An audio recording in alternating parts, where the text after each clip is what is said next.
እንትና ማነው ጆን አውራው ጆ ወይስ ማነው ኤሎሂም እንዳያጋባዎች ኤሎሂም ኬት ቤተ እምነት ነው? እሺ ሰላም ናችሁ ቅዱሳን? እኔ የወንጌል አማኝ ነኝ። ቴንክ ዩ ታችን በቃ ለኦርቶዶክሳውያን ወገኖች ነው ቦታ የምንፈልገው። ጸጋ ይብዛላችሁ። ቴንክ ዩ። እሺ ጆ እንኳን ደህና መጣ። ሰላም ይርቢ፣ እንዴት ናችሁ? ደህና ነን። እህትየው አለሽ መሲ? የወንድምነት እሺ አውሪው ጆን በአርእስቱ ላይ ማለት ነው። ሶሪ ገኒ ቢኒያ እና ቤካ ወንድምነት ትሰጣቸዋለሁ። እሺ ጆ ሰዎች ዝም ብላችሁ አታስገቡ ወገኖች፣ ሰዎች ዝም ብላችሁ አታስገቡ። እዚህ ቤት ላይ ይቅርታ አድርጉልኝ፣ እችን ማስታወቂያ ልናገር እህትየው። ሶሪ እዚህ ቤት ላይ ሞዴሬተሮች የሆናችሁ ወንድሞችና እህቶች በተለይ በጌታንን ብለው የሚሉ ደግሞም የሆኑ ከዚህ በፊት እኔም ማላቃቸው በደንብ ማላቃቸው ለምሳሌ አሁን እንደ መሲ እንደ ብሩኬ እንደ ቤካ እንደ ቢኒ ወንድምነት እንደ ገኒ እንደዚህ የማላቃቸው ሰዎች ካልሆኑ በስተቀር እንዳታስገቡ እሺ ፕሊዝ። ካልሆነ ለተወሰኑ ሰዎች ብቻ ነው የገስት አክሰስ ልሰጥ የምችለው። እንዳታስገቡ እሺ። በተለይ በጌታ ነን ብለው የሚሉ ሰዎች ምክንያቱም ተጠግተውኝ እኔኑ መውጊያ ነው እየሆኑኝ ያሉት። ባላጠፋው ጥፋት እየተጎነፉ ይሄዳሉ፣ ያኮርፋሉ፣ በዛ ይላሉ፣ በዚህ ይላሉ፣ ታረቁ እንትን ምናምን ነገር አልፈልግም ወገኖች። ስለዚህ ማንንም ሰው እንዳታስገቡ ወንድሞች። በቃ ለእንግዶች ኦርቶዶክሳውያን እና የማቃቸው ሰዎች ቢኒያም እዚህ ስለማቀው ቢያጠፋ እናገረዋለሁ፣ ቤካ ስለማቀው ቢያጠፋ እናገረዋለሁ። አይ ቲንክ ገኒም የተወሰነ አውቃታለሁ ግን ብዙ ባናወራም ማለት ነው። ቤካ እንደዚህ እህትየው ቢሆኑ ኦኬ እንነጋገራለን ማለት ነው። እኔ ሰልችቶኛል ፕሊዝ። በተለይ በጌታ ነን እያሉ ማለት ነው እየመጡ እየጎዱኝ ነው እንጂ የሚሄዱት እኔ በጠቀምኳቸው እነሱ እየጎዱኝ እንጂ የሚሄዱት እኔ ምንም ስጠቀም አላይ እና ቴንክ ዩ ተባረኩ። እህትየው ቀጥይ፣ ጸጋ ይብዛላችሁ። ቴንክ ዩ ጆ እንኳን ደህና መጣ። ቀጥሉ። እሺ ሰላም ጆ ይሰማል?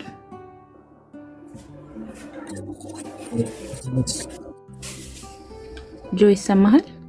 ይሰማኛል። እሺ ከየት ቤተ እምነት? የኦርቶዶክስ ተዋህዶ። እሺ ኦርቶዶክስ ተዋህዶ። ርዕሱን አይተከዋል? አዎ ድነናል፣ እየዳን ነው፣ እንድናለን ስትሉ ምን እያላችሁ ነው ይላል። ያ ጥያቄው እሱ ነው። በኦርቶዶክስ አስተምሮ መሰረት ምን እያላችሁ ነው? ኦኬ ድነናል ስንል እንግዲህ ከቀድሞ ማንነታችን ከአዳማዊ ማንነታችን ድነናል። አዳም ኃጢአትን ሰርቷል፣ የኃጢአትም ደሞዝ ሞት ነው ይለናል መጽሐፍ ቅዱስ። ከዛ በጌታችን በመድኃኒታችን በኢየሱስ ክርስቶስ የመስቀል ስራ ድነናል።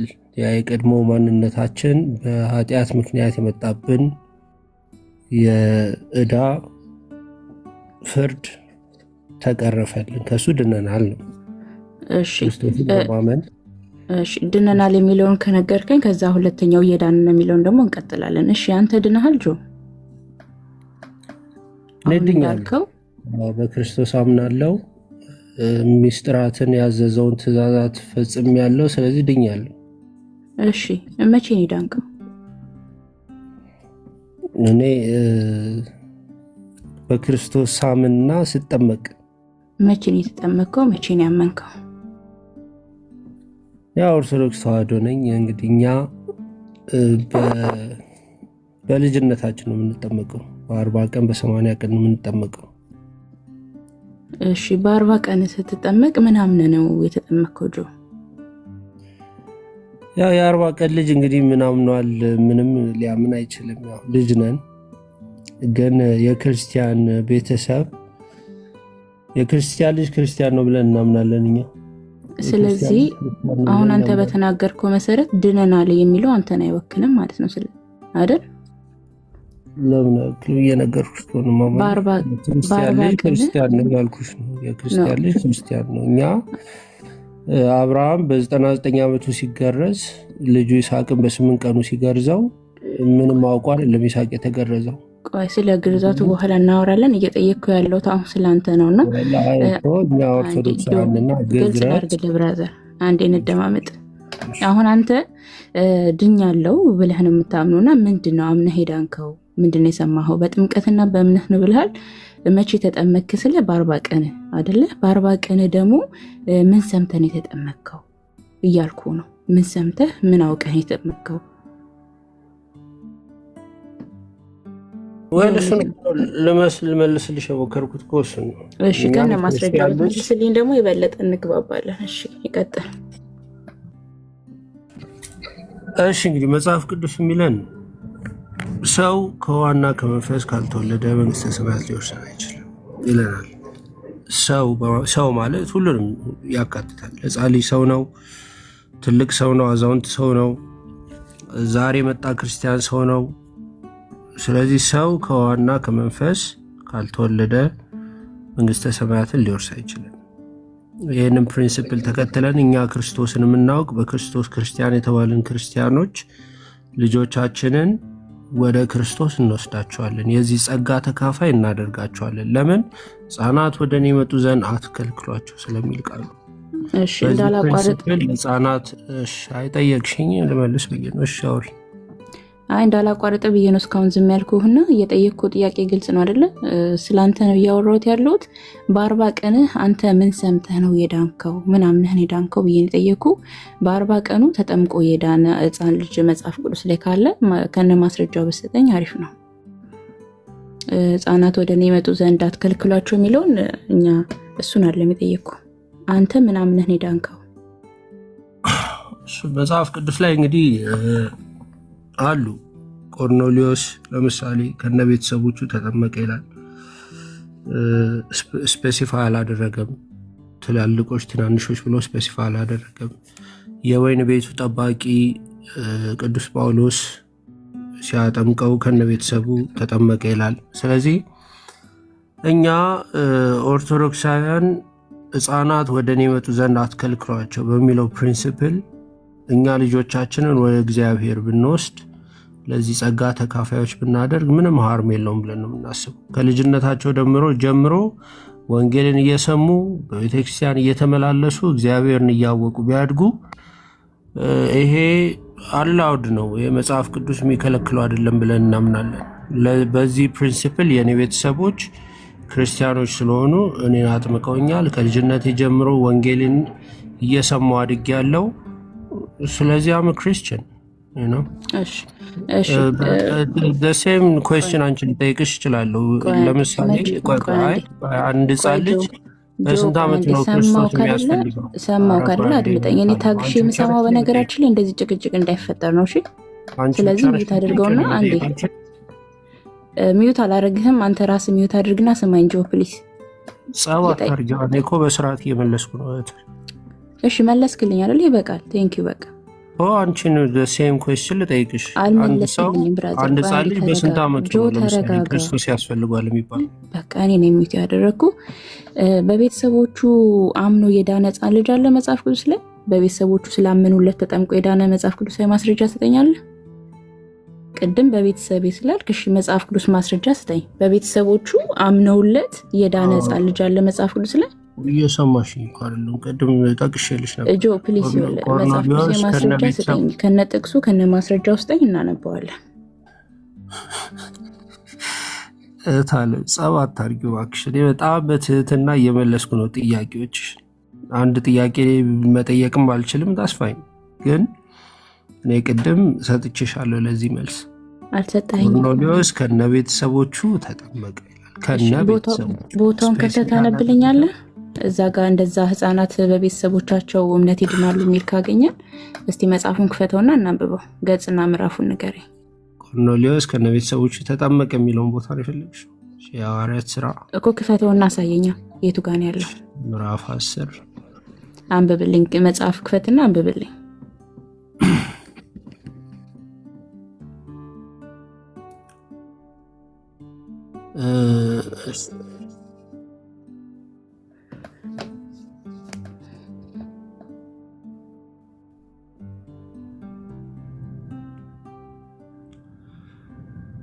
እሺ የሐዋርያት ሥራ ምዕራፍ 10 ቁጥር 43 ይመስለኛል፣ ከ43 ጀምሮ። እሺ አንብቡ። በእርሱም የሚያምን ሁሉ በስሙም የኃጢአት ስርየት እንዲቀበል ነቢያት ሁሉ ይመሰክሩለታል። ጴጥሮስም ይህን ገና ሲናገር ቃሉን በሰሙት ሁሉ ላይ መንፈስ ቅዱስ ወረደ።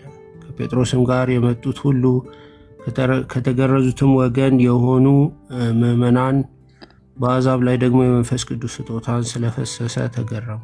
በልሳኖችም ሲናገሩ እግዚአብሔርን ሲያከብሩም ሰምቷቸዋልና። በዚያም ጊዜ ጴጥሮስ መልሶ እነዚህ እንደኛ ደግሞ መንፈስ ቅዱስን የተቀበሉ እንዳይጠመቁ ውሃን ይከለክላቸው ዘንድ የሚችል ማን ነው አለ።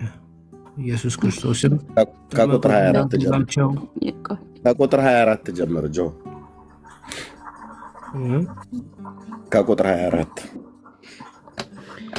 ከቁጥር 24 ጀምሮ ከእሱ ጋር ጀምር። ቤተሰቡ ከዛ ጋር ስለሚጀምር ማለት ነው። ጴጥሮስ እና ቆርኔሌዎስ የተገናኙት በዛ ሰዓት ስለሆነ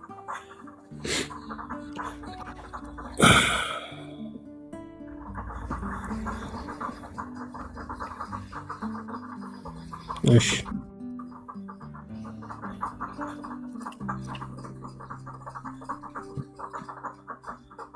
በነገውም ወደ ቂሳሪያ በሚለው ነው አይደለም ገቡ። ቆርኔሌዎስም ዘመዶቹና የቅርብ ወዳጆቹን በአንድነት ጠርቶ ይጠባበቃቸው ነበረ።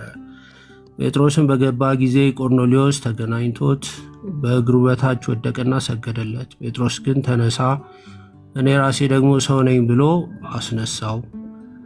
ከእርሱም ጋር እየተነጋገረ ገባ። ብዙዎቹንም ተከማችተው አግኝቶ የይሁዳዊ ሰው ከሌላ ወገን ጋር ተባበረ ወይንም ይቃረብ ዘንድ እንዳይፈቀድ እናንተ ታውቃላችሁ። ለእኔ ግን እግዚአብሔር ማንንም ሰው ርኩስና የሚጸየፍ ነው እንዳልል አሳየኝ። ስለዚህም ደግሞ ብትጠሩኝ ሳልከራከር መጣሁ። አሁንም በምን ምክንያት አስመጣችሁኝ ብዬ ጠይቃችኋለሁ አላቸው።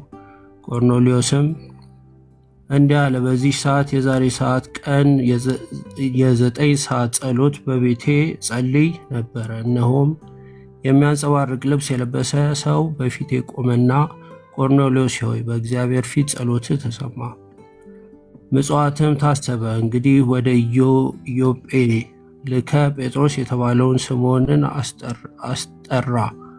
እርሱም በቁርበት ፋቂው በስምዖን ቤት በባህር አጠገብ እንግድነት ተቀምጧል አለኝ። ስለዚህ ያን ጊዜ ወደ አንተ ላክሁ። አንተም በምመጣበት መልካም አድርገሃል። እንግዲህ አንተ እግዚአብሔር ዘንድ የታዘዝከው ሁሉ እንድሰማ እኛ ሁላችን አሁን በእግዚአብሔር ፊት በዚያ አለን አለው። ጴጥሮስ አፉን ከፍቶ እንዲህ አለ፣ እግዚአብሔር ለሰው ፊት እንዳያዳላ፣ ነገር ግን በአሕዛብ ሁሉ ከእርሱ የሚፈራውና ጽድቁን የሚያደርግ በእርሱ የተወደደ እንደሆነ በእውነት አስተዋልኩ። አሁን ጌታ በሚሆን በኢየሱስ ክርስቶስ ስም እየሰበከ ይህን ቃል ወደ እስራኤል ልጆች ላከ። ዮሐንስ የሰበከውን ጥምቀት በኋላ ከገሊላ ጀምሮ በይሁዳ ሁሉ የሆነውን ነገር እናንተ ታውቃላችሁ። እግዚአብሔር የናዝሬቱን ኢየሱስ በመንፈስ ቅዱስ በኃይልም ቀባው። እርሱም መልካም እያደረገ ለዲያብሎስም የተገዙትን ሁሉ እየፈወሰ ዞረ። በእግዚአብሔርም እርሱ ጋር ነበርና እኛም በአይሁድ አገርና በኢየሩሳሌም ባደረገው ነገር ሁሉ ምስክሮች ነን። እርሱም በእንጨት ላይ ሰቅለው ገደሉት። ምንድን ነው ኤርሚ? በጣም ረጅም ነገር እያስነበብከኝ ነው። እሺ የቆርኔሌዎስ ቤተሰብ አይደለ ያልከው? የህፃናት ጥምቀት ነው የጠየቀችህ እና ህፃናት የተጠመቁት ከቤተሰቦቻቸው ጋር ነው። በቆርኔሌዎስ ቤተሰብ ህፃናት ተጠምቀዋል አልክ። ስለዚህ ጴጥሮስ መጥቶ እየሰበከ ያለውን ስብከት ነው አሁን ለቆርኔሌዎስ ቤት አፉንም ከፍቶ እንዲህ አለ ብሎ ስብከቱን ሰበካቸው። አሁን የኔ ፖይንት እሱ ከቤተሰቦቹ ጋር ተጠመቀ ነው። እዛ ቤተሰብ ውስጥ ህፃናት አለው ነው የጠየቀችህ። መልስላት። አሁን ህፃናቱ የቱ ጋር እንዳሉ ማለት ነው። ከቤተሰቦቹ ጋር ተጠመቀ። እሺ ቤተሰቦቹ ጋር ተጠመቀ አይደለ? ቤተሰቦቹ ሲባል እነማን ናቸው? ምንድን ነው? እሺ እዛ ጋር ስፔሲፋይ የተደረገ ነገር አለ ወይ ነው? እዛ ጋር የተጠመቁት ቃሉን የሰሙ ናቸው ያልሰሙ ናቸው? ጆ ከነ ቤተሰቦቹ ነው የሚለው። አሁን ከነ ቤተሰቦቹ ማለት ያልሰሙ ናቸው። እሺ ህፃናት በቃ አይጠመቁ የሚል ቃሉን የሰሙ ናቸው ወይስ ያልሰሙ ናቸው? ጆ መሲ ዋክሽን እንትን አታድርጊው። ድርቅ ያለ ሰው እኔ ለዲስከሽን ነው ዲስከስ ለማድረግ የሰሙ ናቸው ያልሰሙ ናቸው እዛ ጋር የተጠመቁት? ቃሉን እየነገራቸው እኮ ነው። ስብከት እየሰበከላቸው ነው። ወንጌልን እየሰበከላቸው ነው። የኔ ፖይንት ግን ስለዚህ የሰሙ ናቸው ማለት ነው የተጠመቁት። ከነ ቤተሰቦቹ ነው የሚለው። እንግዲህ የሰሙ ናቸው ያልሰሙ ናቸው የሚል የለውም። ብራዘር ሙዳት ያዘው ብለህ እዛ ጋር ቃሉን የሰሙ ናቸው ወይስ ያልሰሙ ናቸው የተጠመቁት? እንደገና መልስልሻለሁ። ከነ ቤተሰቦቹ አጭር መልስ፣ በቃ ሌላ ቦታ አትሄድ። አጭር መልስ አዎ ወይም አይደለም በል። በቃ የሰሙ ናቸው ወይስ አይደለም? ዲስከስ ማድረግ ከሚችል ሰው ጋር ባወራ ይሻላል። እንደዚህ እኔ መለስኩልሽ። ጆ አይዞህ፣ አልመለስክልኝም። የጠየኩህን አጭር ቃል መልስልኝ። ምንም አያጨቃጭቀንም። ቃሉን የሰሙ ናቸው ወይስ ያልሰሙ ናቸው? ከነ ቤተሰቦቹ ጋር ማለት ስፔሲፋይ አድርጎ ህፃናት አልነበሩም ወይም ህፃናት አልተጠመቁም አይልም። ከነ ቤተሰቦቹ እኮ ቤተሰቦቹ ቃሉን ሰምተዋል ወይስ አልሰሙም? ቃሉን የሰሙት አሉ፣ መስማት የሚችሉ ታላላቆች። ከነ ቤተሰቦች ሲባል ግን ስፔሲፋይ አልተደረገም። እሺ አንቺ ህፃናት አይጠመቁ የሚል ቆይ መቼ ጨረስን ነው ወደ የምትመጣው? ቆይ ተረጋጋ ጆ፣ ይሰማሃል ብራዘር? ስለዚህ እዛ ጋር የተጠመቁት ቃሉን የሰሙ ናቸው አይደለ? አንተ ምን ሰምተህ ነው የተጠመቀው?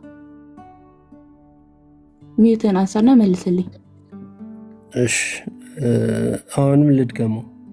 እኛ ኦርቶዶክሳውያን መሲ የሰማሽ ነው አይደል? ጆ እኛ ኦርቶዶክሳውያን አንተ ምን ሰምተህ ነው የተጠመቀው? ብራዘር ጊዜ አትይዝ። የሰማሽ ነው ታለ እኛ ኦርቶዶክሳውያን እኮ መልስልኝ፣ አዳምጪኛ። እኛ ኦርቶዶክሳውያን ህፃናት ወደ እኔ መጡ ዘንድ አትከልክሏቸው ስለሚል እኔ ልጄን ወስጄ አስጠምቀዋለሁ። እኔ በማውቀው እውነት ልጅህ የምታስጠምቀው ልጅህ ምን ስላወቀ ነው ብራዘር? ምንም ማወቅ አይጠበቅበት። ምን ያባፋ? ይሄ ከከበደ እንለፈው። ሌላ ጥያቄ። ምንም አልከበደም። የሚከብድ ነገር ስታመጪ እነግርሻለሁ። በቃ መልስ ስለሌለ ስለ ጥምቀቱ እንለፈው። የሚከብድ ነገር ስታመጪ እነግርሻለሁ። ችግር የለም። የዳንከው በእምነት ነው አይደለ? የዳንኩት ኢየሱስ ክርስቶስን አምኜ ትእዛዙን በመፈጸም ነው። የዳንከው በእምነት ነው። ምን ሰምተን የዳንከው ጆ? አምኜ ትእዛዙን በመፈጸም ነው። ምን አመንክ? እስቲ ለምሳሌ ምን አመንክ? ኢየሱስ ክርስቶስ አዳኝና ጌታዬ እንደሆነ፣ በመስቀል ላይ ለኃጢአቴ እንደሞተ፣ የዕዳ ደብዳቤን እንደቀደደልኝ ይህንን አምኜ ይህንን አምናለሁ። እሺ ይሄንን ታምናለህ? እሺ አሁን ይህንን አምነህ እንደ ኤግዛምፕል አሁን ብትሞት የዘላለም ህይወት ታገኛለህ? የዘላለም ህይወት ታገኛለህ የሚለው በጣም ኮምፕሊኬትድ የሆነ ሳብጀክት ነው። ምክንያቱም የዘላለም ህይወት ኢየሱስ ክርስቶስን አምነን ያመንን እኛ የዳንን ጀስቲፋይ የተደረገን ክርስቲያኖች ሳንክቲፋይድ ሆነን ምንድን ያልከው? ኮምፕሊኬትድ የሆነ ነው ያልከው? ኮምፕሊኬትድ ነው ኤርሚ። እሺ ቀጥሉ። አንተ ሊያስብ ይችላል። ለምን ጆሮ የተሳስቶ ነው ወይ ያልኩት? እሺ ቀጥሉ። ኮምፕሊኬትድ የሆነ የክላፍ ኦኬ። ግን ለምን ኮምፕሊኬትድ ሆነ ብለህ መጠየቁ ይሻል ነበረ። እሺ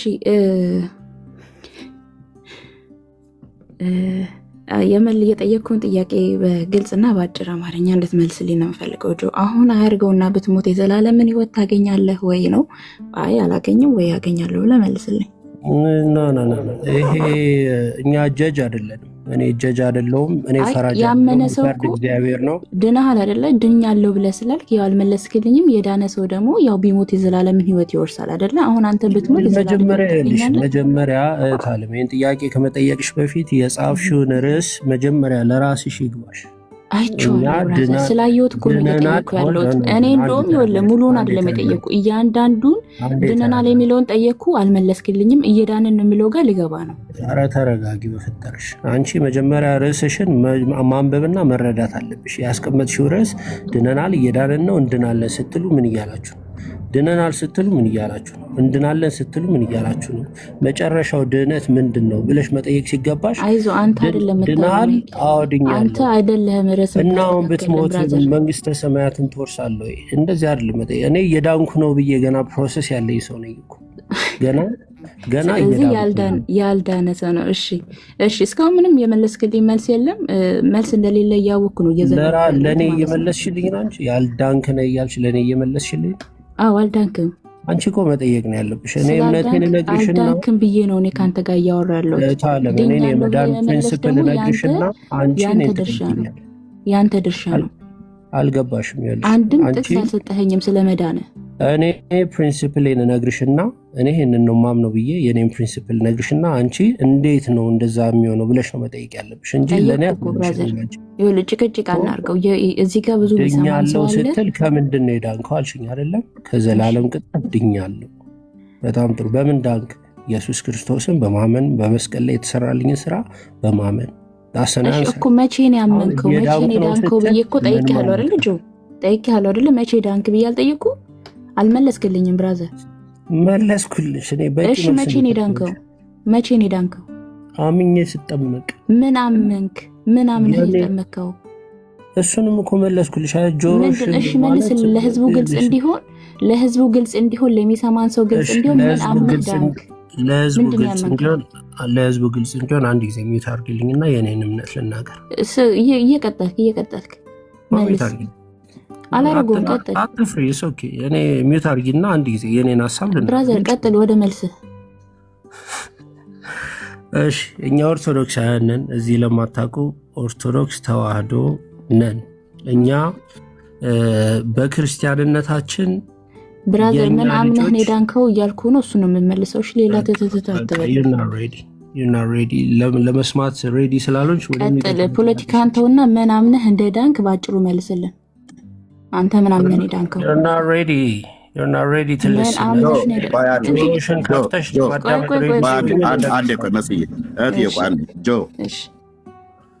ተግባቦት ታውቃለህ ብዬ አስባለሁ። ተግባቦት ደግሞ ካላወቀን ነገሮች ሁሉ ይበላሻሉ። እሷ ለጠየቀች ጥያቄ ቀጥተኛ መልስ ካልመለስክላት፣ አንተ ለጠየቃት ጥያቄ ቀጥተኛ መልስ ካልመለሰችልህ ተግባቦት ይበላሻል ማለት ነው። አሁን ምን ሰምተህ ነው ምን አምነህ የዳንከው ነው የእሷ ጥያቄ። አንተ ደግሞ እኛ ኦርቶዶክሳውያን ነን ብለህ ትላለህ። ኦርቶዶክሳውያን መሆናችሁ ይታወቃል። እምነትህ ምንድነው ብላ ጠይቃ ኦርቶዶክስ ነኝ ብለህ እኔም ስለማውቅ እዚሁ ሚዲያ ላይ ማለት ነው ኦርቶዶክስ መሆን ይታወቃል። ከዛ ይልቅ የእግዚአብሔር ቃልን መሰረት ያደረገ አምኜ ድኜበታለሁ ብለህ የምትለው ግራውንድ የሆነ የመጽሐፍ ቅዱስ ክፍል ካለ እሱን ጠቅሰህ ብትነግራት እንደዛ ቢሆን ነው የሚሻለው እና ተደማምጣችሁ ብታወሩ መልካም ነው እንጂ አታወራ አላልችልም። እንድታወራ ነው እኔ የምፈልገው። ማውራት አለብን።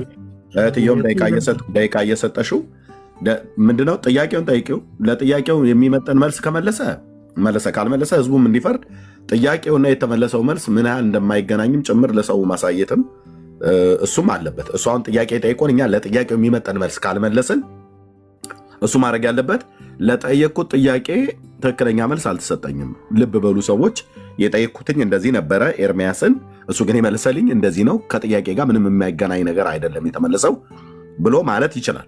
ኢቨን ፖለቲካ እንኳን ቢሰራ ያኔ ይችላል። ስለዚህ እሷም ለጠየቀች ጥያቄ መልስ ካልመለስክ እንሰማለን። የተጠየቀው ምንድን ነበር፣ የመለሰው ምን ነበር ብላችሁ ስሙን ወገኖች። ጠያቄዋ እህትየው ምን ብላ ጠይቀችው? ጆ ምን ብሎ መለሰ? ጆ ምን ብሎ ጠየቃት? እህትየው ምን ብላ መለሰች? የሁላችንም እንደዚህ ብላችሁ ስሙ እና አሁን ቀጥሉ። ጆ ቴንክ ዩ። በጣም አፕሪሺየት። እሷ ከጠየቀች በኋላ ጀስት ትንሽ ታይም ትስጠኝ ነው በቃ፣ ምንም ችግር የለውም እኮ ትንሽ ታይም ትስጠኝና ሌሚ ሜክ ፋን ኦፍ ማይሰልፍ። እኔ የማየውን መልስ ከመለስኩኝ እንዳልከው ሰው እየሰማ ስለሆነ እሺ፣ ያው ጊዜ ሰጥቻለሁ። የጠየቅከውን ጥያቄ መልስልኝ። ምን አምነን የዳንከው? ጥያቄ ይሄ ነው። ይኸው ሚዩት አደርጋለሁ። ታንኪ መስዬ አመሰግናለሁ። እንግዲህ እኔም ደግመዋለሁ። እኛ ኦርቶዶክስ ተዋህዶ ቤተክርስቲያን ተከታዮች ነን። እኛ የምናምነው ጆ እባክህን አሁንም አስቆመሃለሁ። አንተ እያወራሁት ያለሁት ከአንተ ጋር ነው። ቆይ በቃ አንዴ እኔን የሚዩት ማድረግ ጆ ምን አምነህ ዳንከው አልኩ እንጂ ኦርቶዶክስ ቤተክርስቲያን ምን አምና ዳነች አላልኩም። እየጠየቅኩ ያለው ጥያቄ ጆ ምን አምኖ ዳነ አለቀ። ይኸው እየሰማችሁ ሚዩት አደርጋለሁ፣ ይመልስልኝ። እሺ ሚዩት አድርጊ፣ ሚዩትሽ እንዳታነሽ እባክሽ።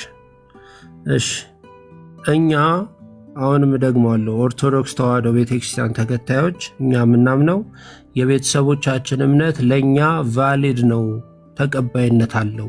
ለምን ቢባል ሕፃናት ወደ እኔ ይመጡ ዘንድ አትከልክሏቸው፣ የፈጣሪ ቃል ነው። ሕፃናት ወደ እኔ ይመጡ ዘንድ አትከልክሏቸው ስላለ እኔ የማውቀውን እውነት ልጄን እንዲሳተፍ አደርገዋለሁ። ክርስቶስ ማን እንደሆነ አውቃለሁ። ጥምቀት ምን እንደሆነ አውቃለሁ። ስጋና ደግሞ ምን እንደሆነ አውቃለሁ።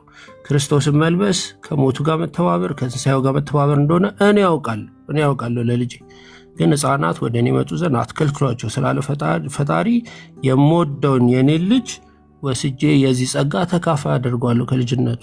ያ ማለት ወንጌልን አይሰማም ማለት ነው አይደለም። ከልጅነቱ ጀምሮ ወንጌልን እየሰማ በወንጌል ታንጾ ያድጋል። ይሄ ደግሞ ቫሊድ ነው። መጽሐፍ ቅዱስ ላይ ቅድም እንዳልኩት አብርሃም በ99 ዓመቱ ተገረዘ፣ ይስሐቅን በ8 ቀኑ ገረዘ። አመሰግናለሁ። አልጨረስኩም። ይጨርስ። ቀደም ያልኩት ነው የሚሰማው ሰው የሚያገናዝብ ስለሆነ ይጨርስ። ማለት ደቂቃ በመከልከል ያፈን እንዳይመስል ማለት ነው። ጨርስ ጆ። ያመሰግናል። ቅድም እንዳልኩት አብርሃም በ99 ዓመቱ ተገርዞ ይስሐቅን በ8 ቀኑ ገርዞ ለእግዚአብሔር የተለየ ሕዝብ ማህበር አካል ሲያደርገው ምንም አውቆ አይደለም ይስሐቅ። ቅድም እንዳልከው አንተ ቆላሲያስ ምዕራፍ 2 ቁጥር 11 ላይ እንደሚለው እናንተ በስጋ እንደ በፊቱ በስጋ የሸለፈትን በመግፈፍ ሳይሆን በጥምቀት ተገርዛችኋል የሚል ቃል አለ እና እሱን ከፍተን እናየዋለን። ምንም ችግር የለም። አይገናኝም ብላል፣ እናገናኘዋለን። እስኪ እናየውና ማይገናኝም ከሆነ ዛስፋይን አንድ ነገር አስተምረኛል ማለት ነው። ግን እኛ ጥምቀት የግዝረት መተኪያ ነው፣ ምትክ ነው ብለን እናምናለን። ይስሐቅ በ8 ቀኑ ምንም በማያውቅበት ከተገረዘ ሕፃናት የዚህ ጸጋ የአዲስ ኪዳን ተካፋይ የማይሆኑበት ምንም ምክንያት የለም። ፕላስ እግዚአብሔር ሕፃናትን ወደ እኔ ይመጡ ዘንድ አትከልክሏቸው ብሎናል። እኛ ሕፃናትን ወደ እሱ እንዲሄዱ አንከለክላቸው። this is biblical. Thank you. እህትየዋ መቀጠል ያለሽ። እህትየው ጥያቄ ሰምታችሁታል ወይ? መልሱን በአግባብ መልሶታል ወይ? ከተመለሰልሽ ተመለሰልኝ፣ ካልተመለሰልሽ አልተመለሰልኝም። የጠየቁት እንዲህ ነበር የመለሰልኝ እንዲህ ነበር ብለሽ መናገር ትችላለሽ። ፍሪ ነው። ቀጥሉ። እሺ፣ አመሰግናለሁ ወንድምነት። እንግዲህ ከታች ያላችሁ ሰዎች ሁላችሁም የጠየኩት ጥያቄ ምን እንደሆነ ግልጽ ነው። ጆ ምናምነህ ዳንክ ነው ብዬ ጠየኩት። እሱ የመለሰልኝ መልስ ከጠየኩ በምንም አይነት ነገር የሚገናኝ አይደለም። ማስረጃ አልሰጠኝም። ምንም አይነት መጽሐፍ ቅዱሳዊ ማስረጃ አልጠቀሰልኝም። ኢቨን በቤተሰቦቹ ተጠመቀ ከተባለ እንኳን በቤተሰቦቹ እምነት አምኖ የተጠመቀ ሕፃን ልጅ መጽሐፍ ቅዱሳዊ ማስረጃ እንዳለ እንኳን አልገለጸልኝም። ስለዚህ ጥያቄ ጠይቄዋለሁ። የጠየኩት ጥያቄ አንድም ትክክል የሆነ ምላሽ አልሰጠኝም። ከጠየኩት ጥያቄ ጋር ፈጽሞ ማይገናኝ ነገር ነው እያወራ ያለው። እያነሳ ያለው ስለ አብርሃም ስለ ግርዘት ምናምን፣ እኔ ለምን ተገረዘ እንዴት ተገረዙ አላልኩም። የጠየኩት ጆ ምን አምኖ ዳነ ነው። እሺ፣ ለዚህ መልስ ስለሰጠኝ ወደ ቀጣዩ ጥያቄ ሄዳለሁ ማለት ነው። ጨረስ። ለዚህ መልስ ስላልሰጠኸኝ ወደ ቀጣዩ ጥያቄ ነው የሚሄደው። ወይም ደግሞ መጽሐፍ ቅዱስ ማስረጃ ካለ እንደ አዲስ እንድታሻሽል ደግሞ እድል ልስጥህ። መጽሐፍ ቅዱሳዊ ማስረጃ የመጽሐፍ ቅዱሳዊ ማስረጃ ቅድም ሰጥቼሻለሁ። የሐዋርያት ሥራ 16 ላይ ያለውን ሰጥቼሻለሁ። የሐዋርያት ሥራ 10 ላይ ከነ ቤተሰቦቹ ተጠመቁ የሚለው እዛ ጋር ሕፃናት የሉም የሚል አንዳችም፣ ወይም ሕፃናት ስላልሰሙ አልተጠመቁም የሚል አንዳችም ማስረጃ የለም። ፕላስ አንድ ጥያቄ ጠይቄሽ አንቺ አልመለስሽልኝም። አንድ ፕሮቴስታንት ልጅ በስንት ዓመቱ ነው እስቲ ክርስቶስ ያስፈልገዋል የሚባለው? አንድ ልጅ በስንት ዓመቱ ነው ክርስቶስ የሚያስፈልገው? በስንት ዓመቱ ነው እስቲ ኮንሽስነስ ኖሮት አውቆ በዚህ እድሜው ያውቃል ሊባል ይችላል የሚባለው በስንት ዓመቱ ነው? ይሄንን አልመለስሽልኝም። ብትመልሽልኝ ደስ ይለኛል። መቼ ጠየቀኝና ነው አልመለስሽልኝ የምትለኝ? ብራዘር አልሰማሽም። እኔን እየጠየቅኩ ያለሁት እንደ ሀሳብ ነው እያወራ ያለው። ይኸውልህ ፖለቲካ አትስራ። ጠይቄሽ ነበር አልሰማሽም። እሺ አሁን ለጠየቀኝ ጥያቄ ምንም አይነት ማስረጃ እንደሌለ ራስህም ተናግረሃል። ምንም ነገር የለም እንደዚህ የሚል ብለህ ገልጸሃልና ስለዚህ ማስረጃ የለህም። አመሰግናለሁ። እና ለጠየቀኝ ጥያቄ ደግሞ ምን አልክ? እንደዛ ያልሽው አንቺ ነሽ። እሺ ሐዋርያት ሥራ ላይ እኛም ሰምተናል። አሁን እኛ በመሀል ያለን ሌሎች ሰዎች እንዲናገሩ ከቢኒያው ከቤካ ጀምሮ ሁላቸው እንዲናገሩ እድል ቢሰጥ፣ ለምሳሌ አሁን ምንም አውራ ምንም ጆ ምንድን ነው ያልከው? ነገረ ድነት በኦርቶዶክስ ኮምፕሊኬትድ ነው አልክ። ኮምፕሊኬትድ ነው። በቃ ስለዚህ ይሄ ኮምፕሊኬትድ የሆነ ነገረ ድህነት ይዘህ ኮምፕሊኬትድ የሆነ ኮምፕሊኬትድ ለምን ሆነ ብለህ እኮ ነው ልጠይቀኝ የሚገባ። እሱን በኋላ እንጠይቃለን፣ ግን የመለስከኝ መልሱን አታገኘውም። በኋላ ነው የምጠይቀህ። ግን አሁን እኔ ባልጠይቅም በቃ ከዚህ በቂ ነው። እኔ በቃ እኔ አፒታይቴን ዘግተኸዋል። በኦርቶዶክስ ቤተክርስቲያን ነገረ ድህነት ኮምፕሊኬትድ ከሆነ ምን ይጠቅመኛል? ቀጥሎ ለምን ኮምፕሊኬትድ ሆነ? ኮምፕሊኬትድ ላይሆን አንተን ልጠይቅ። በጣም ኢዚ ነው ነገረ ድህነት ለአንተ። ሌሎች ወገኖችም ነገር እኔ አሁን እንደ ወንጌል አማኝ እኔ ጋር ኮምፕሊኬትድ አይደለም ብራዘር።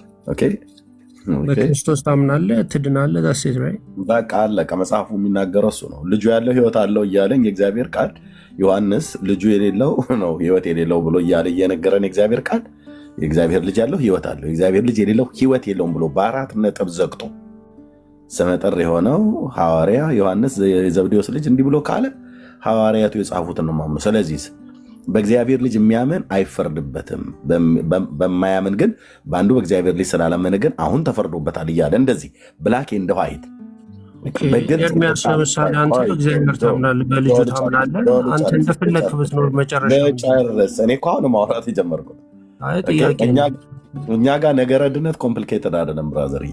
ቀጥ ሰጥ ያለ ኮምፕሊኬትድ ካልሆነ እኮ ጥያቄው ቀላል ነው። እኔ በኋላ ነው ጠይቀኝ። የግድ ጠይቀኝ ነው እንዴ? አልጠይቀህም። እኔ በቃ አንተ አይደለም የጠየቅህ፣ እኔ ነኝ የጠየቅኩህ ኤርሚ። አንተ እኔ በክርስቶስ ያመንከው አዲሱ ፍጥረት እንደፈለግህ ብትኖር መጨረሻ ምንድን ነው? ብራዘር እኛን በኋላ እሱን ስጠይቅ ማለት ነው። በኋላ ላይ እኔ አሁን ሀሳብ ነው እየሰጠ ያለሁት፣ ወገኖችም ሀሳብ ይስጡበት። ስለዚህ በእናንተ ትምህርት ምንም ይብራራ ምንም ነገረ ድነት ኮምፕሊኬትድ ነው። እኛ ጋር ደግሞ ኮምፕሊኬትድ አይደለም። ለምን? እኛ ልጁ ስላለን ህይወት አለን፣ የእግዚአብሔር ልጅ አለኝ ህይወት አለኝ፣ አለቀ። እኛ ጋር ብላክ ኤንድ ዋይት የተጻፈ ነው ብራዘርዬ። በእግዚአብሔር ልጅ አምን አለው፣ ስለዚህ አይፈርድብኝም፣ አለቀ። እናንተ ጋር ግን ኮምፕሊኬትድ መሆኑን ይሄ ማመን በጣም ትልቅ ነገር ነው። እህትየው የምትጨምሪው ነገር ካለ ጨምረሽ፣ ሌሎችም ነገኒ እነ ብሩኬም የሚሉት ሀሳብ ካለ በዚህ ጉዳይ ላይ ይጨምሩበታል። ቢኒያውም እንደዚሁም ብሩኬም ማለት ነው። ከዛ ጆም ደግሞ የሚናገረው ነገር ካለ መቀጠል ይችላል። መሲ ያለሽ ያልጨርሽው አለውኝ ወንድምነት ያው የመለሰልኝ ነገር ስለሌለ ከዚህ በላይ ምንም ሊል ይችላል ብዬ አላስብም። እድሜ በጠይቄም ኮምፕሊኬትድ ነው ብሎ ያለው ገኒ የምትይዋለሽ? አዎ እኔ ምለዋለ። ሰላም ሰላም ሁላችሁንም። የነሱ ቤተ እምነት እንግዲህ ይኸው ውስብስብ የሆነ ነገር ነው ብሏል እና እኛ ደግሞ ከመጽሐፍ ቅዱስ እናሳየን በእግዚአብሔር ልጅ በማመናችን ምን እንደምንሆን አንደኛ ዮሐንስ 5:13 ላይ ምን ይለናል መሰለህ? በእግዚአብሔር ልጅ ስም የምታምኑ እናንተ የዘላለም ሕይወት እንዳላችሁ ታውቁ ዘንድ ይህንን እጽፍላችኋለሁ። በምን የምታምኑ? በእግዚአብሔር ልጅ የምታምኑ የዘላለም ሕይወት እንዳላችሁ ታውቁ ዘንድ ይህንን እጽፍላችኋለሁ። ስለዚህ እኛ በእግዚአብሔር ልጅ ስላመንን የዘላለም ሕይወት አለን ማለት ነው። ሌላው ቅድም ስትናገር ምን ብለሃል መሰለህ ጆ? አብርሃም ምንም እንትን ሳይል ይስሐቅን በስምንቱ ቀን ገረዘው። እንደዚህ አልክ። በ8 ቀን የገረዘው እግዚአብሔር ስላለውና ስለተጻፈ ነው። ኦኬ። እዛ ጋር እስማኤልን ብታየው ደግሞ በ13 ዓመቱ ተገርዟል ይላል። የቤቱ ያሉት ባሪያዎቹ ወንዶቹ በስንት ዓመት እንትን አሉ የሚለው እግዚአብሔር ትእዛዙን ስለሰጠው በዛ ጊዜ አድርጎታል። አንደኛ ይሄንን ያዝ። ሌላው ይሄ የሐዋርያት ሥራ 10 ላይ ጠቅሻለሁ ያልከው ነገር ላይ ህፃናት ይኑሩ አይኑሩ የእንትን የሚለው ነገር የለም ሁሉም ነገር ስትል ቁጥር 44 ላይ ህፃናት ልጆች በሰሙት ሁሉ ላይ መንፈስ ቅዱስ ወረደ ይላል። ህፃናት መስማት ይችላሉ። ኦኬ። ቁጥር 46 ሄደ ስታነበው ደግሞ በልሳን ተናግረው እግዚአብሔርን ሲያመሰግኑ ይላል። መናገር የሚባለው ነገር ማለት ነው። የ40 ቀንና የ80 ቀን ልጅ መናገር አይችልም። ኦኬ። ስለዚህ በዛ ነገር ይሄ ነገር ውድቅ ይሆንባችኋል። ተመልሶ ደግሞ ሌላ መጠየቅህ ጆ ለአንተ ምንድነው ያለኝ? ይሄ ድርቀተ ነው ምንድነው? የአዳማዊ ኃጢአት አይተላለፍም ትላላችሁ በእናንተ ቤቱ እምነት ውስጥ ማለት ነው።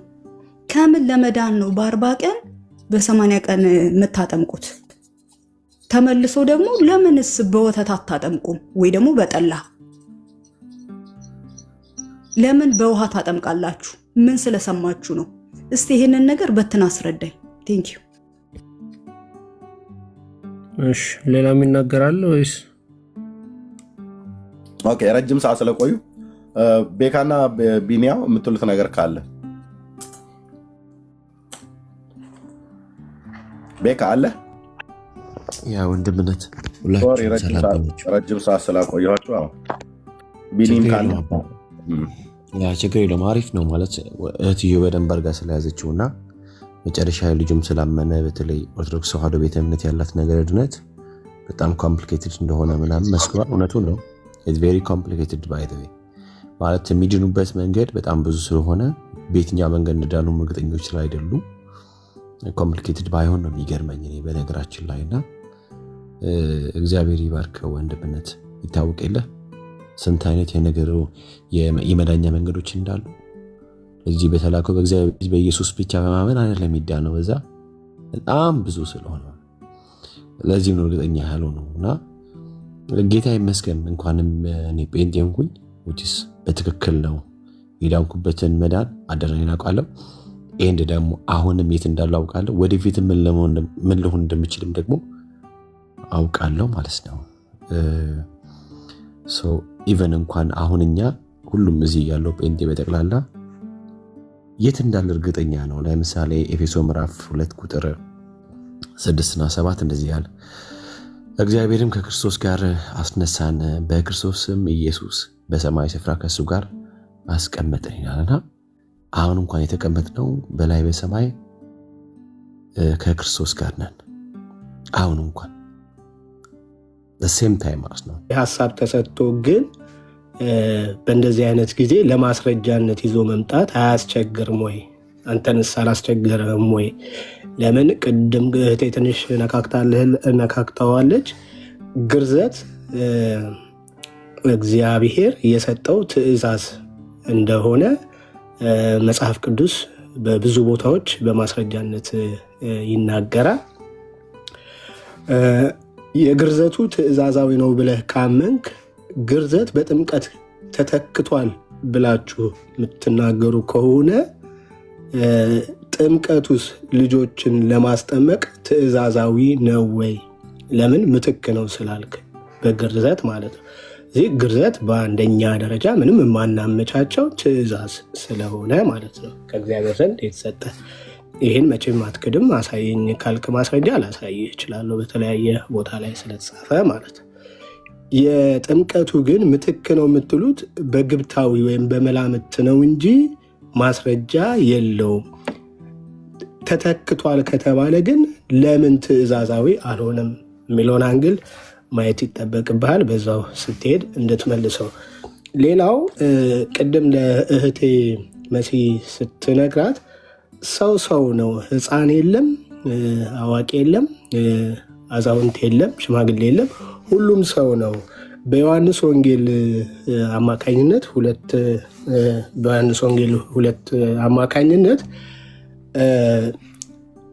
አምነን ተጠምቀን ሰው ከውሃና ከመንፈስ ካልተወለደ በቀር ብለህ ደግሞ እሱን ጋርም ስትጠቅሰው ሰምቼ ነበርና ያው ስህተትን እንዳታልፈው አንተም ስህተት መሆኑ ከገባ ማለት ነው።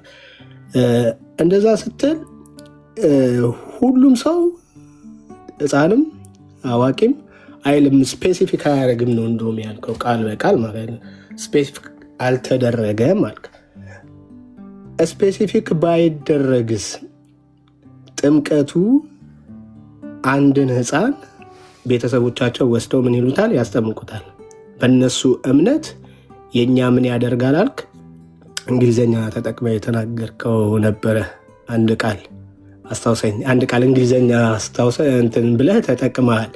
እና ጀስት ያንን ቬሪፋይ እንደሚያደርግ የቤተሰብ እምነት ለሕፃናት ጥምቀት ሕፃናትን ወስዶ ለማስጠመቅ ቫሊዴት እችን የተጠቀምከው ቅድም ቫሊዴት ይደረጋል እንቀበላለን አልክ። እሺ ሌላው የማያምነው ለምሳሌ ሙስሊሙን ለምን ሰው ስለሆነ ማለት ነው ወይም ደግሞ እምነት የሌለ ሄቲስቱን ወስጄ ባስጠምቀው ሕፃን ሊሆን ይችላል፣ መካከለኛ እድሜ ላይ ሊሆን ይችላል፣ ጎልማሳ ሊሆን ይችላል፣ አዛውንት ሊሆን ይችላል። ወስጄ ባስጠምቀው ይድናል? ወስደ ብታስጠምቀው ይድናል? አዎ በኦርቶዶክስ መዳን አለበት። ለምን? ሕፃንም ልጅ በ8 ቀን ሴት ልጅ ወንድ ልጅ በ40 ቀን ሴት ልጅ በ80 ቀን ታስጠምቃላችሁ። እሱም ምትክ ነው ብለ የቁጥር ስህተት ራሱ አለው። ከዘሌዋውያን 12 ላይ ተነስተ እንኳን ግርዘት እዛ ቦታ ላይ የሴቷን የመንጻት ነገር ሲያወራ የቁጥር እንኳን ስህተት አለው እዚህ ጋር። ለምን በ80 ሆነ ከሆነ ቁጥሩ ራሱ መሳሳት አልነበረበትም። ላሳጥረውና ሙስሊሙስ ማያምነውን የሙስሊም ልጅ ሕፃን ልጅ ወስጄ ባስጠምቀው ይድናል? ወስደ ብታስጠምቀው ይድናል? ወስደው ቢያስጠምቁት ይድናል? ሕፃኑ ብቻ አይደለም፣ ቅድም እንዳልከው ስፔሲፊክ አልተደረገም ብላል አይደል? አዛውንቱስ፣ መካከለኛ እድሜ ላይ ያለውስ፣ ጎልማሳውስ ወስደን ብናስጠምቀው ሄቲስቱን ወስደን ብናስጠብቀው ካላመነ ይድናል? የእናንተ ቤት ሲሆን የሚድነው ለምንድን ነው? ሙስሊሙ ሲሆን የማይድነው ለምንድን ነው? ይህንንም በዚያ አንግል አይተው እንድትመልሰው ለማለት ነው። ተባረኩ። ጨርሻለሁ። ኤርሚ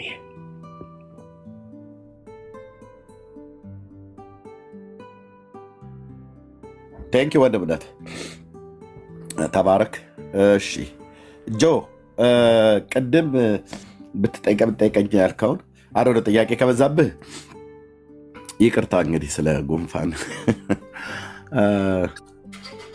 እንዳይበዛብህ አሁን ለተጠይቀው የምትለው ነገር ካለ የራስንም የምትለው ካለ በልና ቅድም ብጠይቀኝ ያልከኝን ነገር በተለይ ኮምፕሊኬትድ ነው ብሎ የሚለውን ቃል ስለተጠቀምክ ብጠይቀኝ መልሳሌ ብለህ ስላልክ በኋላ ጠይቃለሁ ብዬ ነበር። ለአሁን ለተሰጠው መልስና ወይ በኋላ ልጠይቅህ እንዳይበዛ፣ ወይ ደግሞ ከፈለክም እሺ ለምንድነው ኮምፕሊኬትድ የሆነው ብሎ የሚለውን አብሬ እንትን በል መናገር እችላለሁ። ኤርሚዬ ቴንክ ዩ። አይ ቲንክ ከሱ ብጀምር ይሻላል። ለምን በኦርቶዶክሳውያን አስተምሮ የድህነት ነገር ለምን ኮምፕሊኬትድ ሆነ? መጽሐፍ ቅዱስ ኮምፕሊኬት ስለሚያደርግ ነው። መጽሐፍ ቅዱስ የድህነትን ነገር ሲያስቀምጠው ኮምፕሊኬትድ ስለሆነ ነው። ልክ እንደናንተ በኢየሱስ ክርስቶስ ማመን ብቻ የምስራችን ወንጌል ሰምቶ ማመንና በልብ መቀበል መንግስተ ሰማያትን ያስወርሰናል፣ የዘላለም ህይወትን ይሰጠናል፣ አሹራንስ ይሰጠናል የሚለው ቢሆን ደስታችን ነው፣ ደስ ይለናል። ግን መጽሐፍ ቅዱስ ስናየው እንደዛ አይልም። የማቴዎስ ወንጌል 7:22 ላይ ጌታዬ ጌታዬ የሚለኝ ሁሉ መንግስተ ሰማያትን አይወርስም፣ በሰማይ ያለው የአባቴን ፈቃድ የሚያደርግ ነው ይለናል። ስለዚህ ስሙን መጥራት እሱን ማወቅ በቂ አይደለም። ዮሐንስ ወንጌል 15 ላይ እውነተኛ የወይን ግንድ እኔ ነኝ፣ ገበሬውም አባቴ ነው፣ በእኔ ያለውን ፍሬ የማያፈራውን እቆርጠዋለሁ፣ ተቆርጦም ወደ እሳት ይጣላል ይለናል። ፍሬ ማፍራት ምንድን ነው? ያስጨንቀናል። ፍሬ ማፍራት ምንድን ነው? ፍሬው ምንድን ነው? እኔ እያፈራው እንደሆንኩኝ በምን አውቃለሁ የሚሉት ነገሮች እኛን ያስጨንቀናል። እኛ ብላይንድሊ እንደዚህ አይነት ፎልስ ሆፕን መቀበል አንፈልግም። ቅዱስ ጳውሎስ ለሌሎች እኔ ስብከትን ወንጌልን ከሰበኩ በኋላ እኔ ራሴ የተቆረጥኩ የተጣልኩ እንዳልሆን ስጋዬን እየጎሰምኩ አስገዛዋለሁ ሲል ቅዱስ ጳውሎስ ያሳሰበው ነገር እኔን ያሳስበኛል። ኮምፕሊኬትድ የሆነው ለዚህ ነው። ስለዚህ የኛ የድህነት ነገር ፈጣሪ ምንድን ነው ከኔ የሚፈልገው? እኔ አዲሱ ክርስቲያን በክርስቶስ አምኜ ክርስቲያን የተባልኩት አዲሱ ሰው ከኔ ምንድነው የሚጠበቀው የሚለው ነገር ስለሚያሳስበን ኮምፕሊኬትድ ይሆንብናል። በመልካም ስራ መጽናት እንዳለብን መጽሐፍ ቅዱስ ይነግረናል። ወደ እግዚአብሔራዊ ማንነት እግዚአብሔር ወደ መምሰል ማደግ እንዳለብን ይነግረናል። ፈጣሪ ለፍርድ ሲመጣ በስራችን ምን ሰራችሁ ብሎ ለሁሉም ለእያንዳንዱ እንደ ስራው እንደሚከፍለው ሲናገር መጽሐፍ ቅዱስ ያሳስበናል። ስለዚህ እነዚህ ነገሮች ለእኛ ኮምፕሊኬትድ ያደርገዋል። እኔ ፍሬ ለማፍራቴ ራሴ ምስክር ልሆን አልችልም ለራሴ። ስለዚህ ጀጅ የሚያደርገኝ ፈጣሪ አለ። አንተ ፍሬ አፍርታል፣ አንተ የአባቴ ብሩካን መልካም ሰራተኛ እና ወደ ተዘጋጀልህ ወደ ዘላለም ህይወት ግባ ብሎ አሹራንስ እስኪሰጠኝ ማተብ እስኪመታልኝ ድረስ ያሳስበኛል። ስለዚህ የእናንተ ኮንፊደንስ ያስቀናኛል። እንዴት በጣም ኮንፊደንት እንደሆናችሁ ሳየው ደስ ይለኛል። በእውነት ማለት እንደናንተ በሆን ደስ ይለኛል፣ ግን አያስችለኝም። የማውቀው ነገር ስለ መጽሐፍ ቅዱስ ስለ እግዚአብሔር ቃል የማውቀው ነገር ሴትልድ ሆኜ ተረጋግቼ እንድቀመጥ አያደርገኝም። ከኔ የሚጠበቅ ማንነት እንዳለ አምናለሁ። ለዛ ነው ኮምፕሊኬትድ የሆነው። ኤርሚዬ ስለ ጥምቀት ጉዳይ የተጠየቁ ብዙ ጥያቄዎች አሉ። ቱ ቢ ኦነስት ሁሉንም ኪፕ ማድረግ ይከብዳል። ግን እንደ አንዳንዱን ለመመለስ ለምን የቤተሰብ እምነት እንዴት ላንተ ቫሊድ ሊሆን ይችላል? በዛን ጊዜ ቢኔ የጠየቀው ጥያቄ እና አይ ቲንክ ገኒ ትመስለኛለች። እነሱ አብርሃም ግረዝ ተብሎ ታዞ ነው የተገረዘው። እናንተ ለምን ህፃናትን እንትን ትላላችሁ? እኔ ቅድም የተናገርኩትን ነው አሁንም እደግምላችሁ። ህፃናት ወደ እኔ ይመጡ ዘንድ አትከልክሏቸው አለ ፈጣሪ አምላክ። እኔ ለህፃኔን ወደ ፈጣሪ እንዴት አልከለክለውም? እናንተንም አንድ የጠየቃችሁ ጥያቄ እስካሁን ድረስ ያልተመለሰልኝ ጥያቄ አለ። ኦነስትሊ በስንት ዓመቱ ነው እስቲ አንድ ልጅ ክርስቶስ የሚያስፈልገው? በስንት ዓመቱ ነው መስማት ይችላል አሁን ገባው የሚባለው? በስንት ዓመቱ ነው? ልጅ ከልጅ ፍጡር ከፍጡር ይለያያል። አንዳንዱ ስሎ ነው፣ አንዳንዱ ኬርለስ ነው፣ አንዳንዱ ሻርፕ ነው። ሰው በስንት ዓመቱ ነው እስቲ ክርስቶስ የሚያስፈልገው አንድ ህፃን ልጅ? የእናንተ የፕሮቴስታንት ልጆች በስንት ዓመቱ ነው ክርስቶስ የሚያስፈልጋቸው? እኛ ህፃናቶቻችንን ስለምንወዳቸው ክርስቶስን መልበስ ስለሆነ ጥምቀት ሂደን እናለብሳቸዋለን። ስጋና ደግሞ የዘላለም ህይወት ስለሆነ ሂደን እናቆርባቸዋለን። ከዛስ ወንጌልን እየሰበክናቸው መስማት ከሚችሉበት ዕድሜ ጀምሮ በክርስትና ታንጸው ያድጋሉ። ምን አይነት ምንድነው ቅር ያላችሁ በዚህ ጉዳይ ላይ? የእናንተ ልጆችስ በስንት ዓመታቸው ነው ክርስቶስ የሚያስፈልጋቸው? ከዛ በፊት ቢሞቱስ ምንድነው ዕጣ ፈንታቸው? ነው እሱ መልስ ለእናንተ ተዋለው። እኛ የአዳማዊ ማንነት የኃጢአት ውርስ የለም ትላላችሁ። ስለዚህ ለምን ታጠምቋቸዋላችሁ? ልጅነት ስለሚቀበሉበት። እውነት ነው፣ የአዳም ኃጢአት እኛን አይመለከተንም። እሱ በመስቀል ላይ ተሰርቶ አልፏል አልቋል እንላለን። ክርስቶስ አድኖ ሄዷል እንላለን። ግን ልጅ የምንሆነው በጥምቀት ስለሆነ እንደ አዲስ መወለድ ስለሆነ ልጆቻችንን እንዲወለዱልን በአዲሱ ማንነት እንዲወለዱልን የአዲሱ ኪዳን ጸጋ ተካፋዮች እንዲሆኑ ስለምንፈልግ እናጠምቃቸዋለን፣ እናቆርባቸዋለን። በዚህ የክርስትና ፕሪንሲፕል ውስጥ ከልጅነታቸው ጀምሮ አንጸን እናሳድጋቸዋለን። አይ ዶንት ኖ በዚህ ጋር ያላችሁ ፕሮብሌም ምን እንደሆነ እኔ አልረዳውም ቱ ቢ ኦነስት። ግን የኔንም ጥያቄ መልሱልኝ። በስንት ዓመቱ ነው እስቲ? የአንዳንዶቻችሁ ልጆች በጣም ሻርፕ ናቸው። በልጅነታቸው ፒክአፕ ሊያደርጉ ይችላሉ ነገሮችን። በ5 ዓመቱ ማት ሶልቭ የሚያደርግ ልጅ አለ። አንዳንዱ በ15 ዓመቱም ዱዚ ነው። ስለዚህ በስንት ዓመቱ ነው እስቲ የእናንተ ልጆች ክርስቶስ የሚያስፈልጋቸው ክርስቶስን መልበስ ያለባቸው በስንት ዓመታቸው ነው? ይህንንም በዛው ብትመልሱልኝ እላለሁ። ያልመለስኩት ጥያቄዎች ካሉ አይ አፖሎጃይዝ። እድል ከሰጣችሁኝ እንደገና ለመመለስ እሞክራለሁ። ቴንኪው። እሺ ቴንኪዩ ጆ፣ ችግር የለው። አይ ቲንክ እንግዲህ ምናልባት ቢኒያው እና ቤካ የጠየቁ አካባቢ ላይ ቲንክ ገኒ የሚጠይቀችህ ላይ ምን ያህል ጥያቄዎች እንደተጠየቁ ባላስታውስም ግን ጥያቄዎችም ጭምር ነበሩ የተጠየቁት። በተለይ ቢኒም በደንብ አስታውሳለሁ።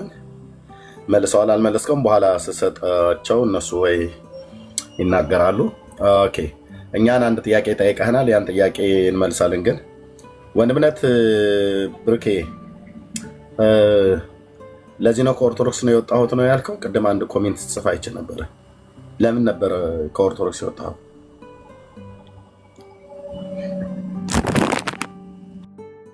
እሺ ጆ ተባረክ። በጣም ቆንጆ መልስ ስለመለሰ ደስ ብሎኛል። ከኢትዮጵያ ኦርቶዶክስ የወጣሁት መዳን ኮምፕሊኬትድ ስለሆነ ነው፣ ወይ ደግሞ ውስብስብ ስለሆነ ነው። እውነት ነው፣ መዳን ውስብስብ ነው።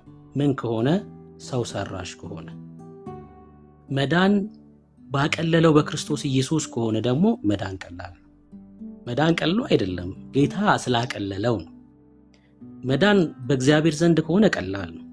ልጁ ኢየሱስ ክርስቶስን መቀበል ብቻ ስለሆነ መዳን ሰው ሰራሽ ሲሆን ግን አዎ ውስብስብ ነው። ለምሳሌ በ40 ቀን ወይ በ80 ቀን መጠመቅ፣ ከዛ በቤተ ክርስቲያን ትምህርቶች ማለፍ፣ የጌታ ራትን እየወሰዱ ማደግ፣ 15 እና 16 ዓመት ሲሞላ የጌታ ራትን ማቆም፣ እድሜ ሲገፋ በቁም ተስካር ማውጣት፣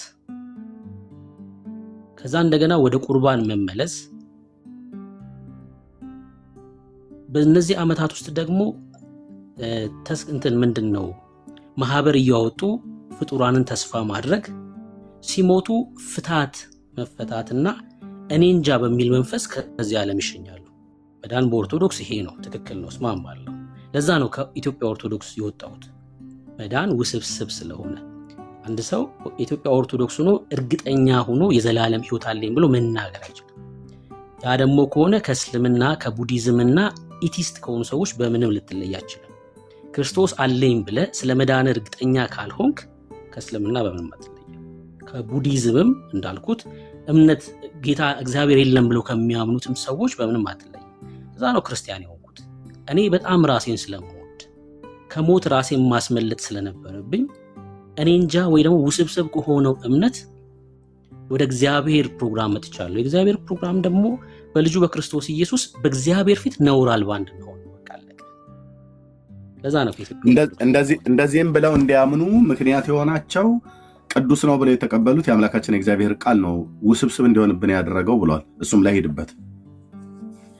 እሱ ያነሳቸውን ጥቅሶች ጽፌያቸዋለሁ፣ ያው ማብራራት ስላለብን እሱም በኋላ እናብራራለን። ግን እንዴት አንድ ክርስቲያን ብሎ የሚል የእምነት ተቋም ወይ ግለሰብ የህይወቴ መመሪያ ነው የአምላኬ ቃል ነው ብሎ የሚለውን ቃል እንዴት አምላኩ ውስብስብ የሆነ ውስብስብ ማለት በቃ መያዣ መድረሻ የሌለው መጨበጫ የሌለው እርግጠኛ ልትሆንበት የምችል ምንም አይነት ነገር የሌለን እግዚአብሔር እንዴት ለህዝቡ እንዴት ቤተክርስቲያኑ ለሆነች አካሉ ብሎ ለሚጠራት ደሙ ላፈሰላት ለክርስቶስ ቤተክርስቲያን እንዴት ውስብስብ ማለት የማይገኝ ልክ ውስብስብ ሆነ የሚባለው እኔ እንግዲህ እስከማውቀው ድረስ የገጠር ልጅ ስለሆንኩኝ ክር ቱባ ክር ይገዙና እናቶቻችን ዳንቴል ሊሰሩ ሲሉ ድንገት ልጆች ይመጡና ኪሮሹንና ዳንቴሉን ጀምረውት እናቴ ስትሰራ አውቃለሁኝ እና ልጆች በነበርንበት ሰዓት ላይ እኔም አጥፍቼ አውቃለሁ፣ እንደዛ አድርጌ ተቆንጥጬ ሁሉ አውቃለሁኝ፣ ታናናሾች እንደዛ ሲያደርጉ አውቃለሁ። እና ቱባውን ክር እናነሳዋለን፣ ስናነሳው ይተረተራል። በሚተረተር ሰዓት ለእኛ ጫወታ ነው፣ በግራና በቀኝ ይዘን እንጎትተዋለን እና እናቶቻችን አያዩንም። ከዛ ሊመጡ ሲሉ ያንን የጎተትነውን አብረን የጠላለፍነውን ሁሉ በሙሉ አድርገን ከዛ ከቱባው ክር ጋር ከቆሻሻ ነገር ጋር ሁሉ ከወደቀ ሳርና ከስንጥር ሁሉ ጋር አብሮ ተያይዞ እዛ እናስቀምጠዋለን። ከዛ ማን የነካው? እኔ ያለካው ምን ያለካውም ማን ነው ክሩን እንደዚህ ውስብስብ ያደረገው? ከዛስ ለመፍታት እናቴ ትሞክራለች የታሰረውን ለመለያየት የተወሳሰበውን ለመለያየት። አንዳንዴ አልሆን ብሎ ክሩን ከጫፍና ከጫፍ ተቆርጦ መካከል ላይ የተወሳሰበው ውሉ እስከማይገኝ ድረስ አድርገን የህፃን ጉዳይ ነው። እኛ ምንም የምናውቀው ነገር የለም፣ ጨዋታ ነው ለእኛ። እንደዛ ስላደረግነው ተቆርጦ ይጣላል ማለት ነው። ያ በመካከል ላይ እርስ በርስ የተሳሰረ ስንጫወት እኛ ባለማወቅ በህፃነታችን እንዳወሳሰብነው አይነት ነገረ ድህነት በኦርቶዶክስ እንደዛ ውስብስብ አለ። ማን የወሳሰበባቸው ብለን ሳንጠይቅ ወንድማችን ጆ መጽሐፍ ቅዱስ ነው አለ። ስለዚህ በዚህ ላይም በደንብ እንሄድበታለን። ወንድምነት ቀጥል። እሱንም እንዳረሳው ልታል። በጣም ጥሩ ነው። ለምሳሌ 4 ጥቅሶችን ጽፌያለሁ። ማቴዎስ 7፣ ዮሐንስ 15፣ አንደኛ ቆሮንቶስ መጽሐፍ ምዕራፍ 9 እና ራዕይ መጽሐፍ ምዕራፍ 22 ውስብስብ መዳን ውስብስብ ነው ብሎ እንዲያምን ያደረጋቸው እነዚህ ጥቅሶች ናቸው። ኦኬ መዳንን መጽሐፍ ቅዱስም አሉ ሊጨምርልህ ይችላል።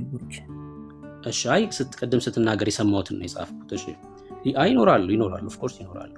መጽሐፍ ቅዱስ ግን መዳንን ውስብስብ አድርጎታል ወይ ካላችሁኝ እንደ ቅድሙ ነው የምመልሰው። አዎ መጽሐፍ ቅዱስ ውስብስብ ነው ከሰዎች ከተማራችሁ። ቅድም መዳን ውስብስብ የሚሆነው ከሰው ሲሆን ነው። ሰዋዊ ሲሆን መዳን ውስብስብ ይሆናል። ትምህርቱን መጽሐፍ ቅዱስን ከሰው የተማረ ሰው መዳን ውስብስብ ይሆናል። ምክንያቱስ እግዚአብሔር መንፈስ እስካረዳ ድረስ መጽሐፍ ቅዱስን ለመረዳት ከባድ ነው የሚሆንብህ። ልትረዳው አችልም። መጽሐፍ ቅዱስ ስለ እግዚአብሔር ቃል ምን ይናገራል ካላችሁኝ በኢሳይያስ መጽሐፍ ምዕራፍ 54 ላይ ልጆችሽ ሁሉ ከእግዚአብሔር የተማሩ ይሆናሉና የልጆችሽም ሰላም ውስብስብ ይሆናል አይለም፣ ብዙ ይሆናል። የልጆችሽ ሰላም ከእግዚአብሔር የተማሩ ይሆናሉ። ይሄን ዮሐንስ የኢሳይያስን መጽሐፍ ኮት አድርጎ በዮሐንስ ወንጌል መጽሐፍ ምዕራፍ 6 ላይ ሁሉም ከእግዚአብሔር የተማሩ ይሆናሉ ተብሎ በነቢያት ተጽፏል ይለናል። ሰው ከእግዚአብሔር ከተማረ መጽሐፍ ቅዱስ ውስብስብ ሊሆን አይችልም። እግዚአብሔር ለልጆቹ ውስብስብ የሆነን ቃል አይደለም የሰጠው። ቃሉን እንድንበላ በሕዝቅኤል መጽሐፍ ምዕራፍ 3 ላይ ተነግሮናል። አዎ የእግዚአብሔር ልጆች ቃሉን ይበላሉ። ቃሉን መብላት አለባቸው። ቃሉን ሲበሉ ሆዳቸው ውስጥ እንደ ማር ይጣፍጣል። ቃሉን መብላት አለባቸው። ቃሉን ሲበሉት ራሱ የተቀበልነው የእግዚአብሔር መንፈስ ይሄ ውስብስብ የሆነውን በሰዎች ዘንድ ያብራራልናል። ራሱ እግዚአብሔር ያስተምረናል ማለት ነው። ሰው ምን እያልኩኝ ነው? መዳን ውስብስብ ነው የሰዎች አስተምሮ ሲሆን መጽሐፍ ቅዱስም መዳንን ውስብስብ ያደርጋል ከሰዎች ስትማር። ከእግዚአብሔር የተማረ ግን መዳን ውስብስብ ሊሆንበት አይችልም። የተነሱት ጥቅሶች ማለት ወንድምነት ማለት ቃሉን ስናነበው ውስብስብ ስለሆነ ነው ወይስ ከሰዎች ስንማር ብለህ ስትል ያስተማሩን ሰዎች ቃሉን አወሳስበው ስለተናገሩት ነው ወይስ ቃሉ ቀድሞኑ ውስብስብ ስለሆነ ነው ሰው ሊረዳው ማይችለው? አዎ እንደዚህ ብያለሁ። እግዚአብሔር ለልጆቹ ውስብስብ የሆነን ቃል አይደለም የገለጠው። ቃሉ በራሱ የእግዚአብሔር መንፈስ ያለበት ቃል ነው። በእግዚአብሔር መንፈስ ካልሆነ በስተቀር በሰዎች መረዳት ውስብስብ ነው የሚሆነው። ለዛ ነው ካልዳኑ ሰዎች ይማራሉ። እነዚህ ሰዎች ካልዳኑ ሰዎች የእግዚአብሔርን ቃል የእግዚአብሔርን ፕሮግራም ካልተረዱ ሰዎች ሰው ከእግዚአብሔር ሲማር ግን ውስብስብ አይደለም፣ ውስብስብ ሊሆን አይችልም። የእግዚአብሔር ቃል ግልጽና የመዳን መንገዱ አንድ ነው። ይሄን ይናገራል። ሰው ውስብስብ ሊሆን አይችልም ማለት ነው። ውስብስብ አይደለም። እሺ ወይ አንተ በትነው ብሩኪ፣ አንተ አሁን እኔ ተወሳስቦብኛል። አንተ በታት ነውና አቅልለው። እሺ ኤርሚ ጨርስና ኦኬ። ስለዚህ ምን እያልከ ነው? ቴንክ ዩ። እሺ ጆ ይቀጥላል። ምን እያለ ነው ብሩክዬ? ትክክለኛ ነገር ነው የመለሰው። የእግዚአብሔርን ቃል ራሱ ቅድም ወንድምነት እንደጠቀሰው ከኢሳይያስ 54 ላይ ልጆችሽ ከእግዚአብሔር የተማሩ ይሆናሉ ብሎ የሚለው ሰው ከአምላኩ ከእግዚአብሔር ሲማር የእውነት ሲማር ሰላሙ የሚበዛ በጽድቅ የሚታነጽ ከግፍ የሚርቅ ደህንነቱ የተረጋገጠ ይሆናል ማለት ነው። መጽሐፍ ቅዱስ እንደዛ ነው የሚናገረው።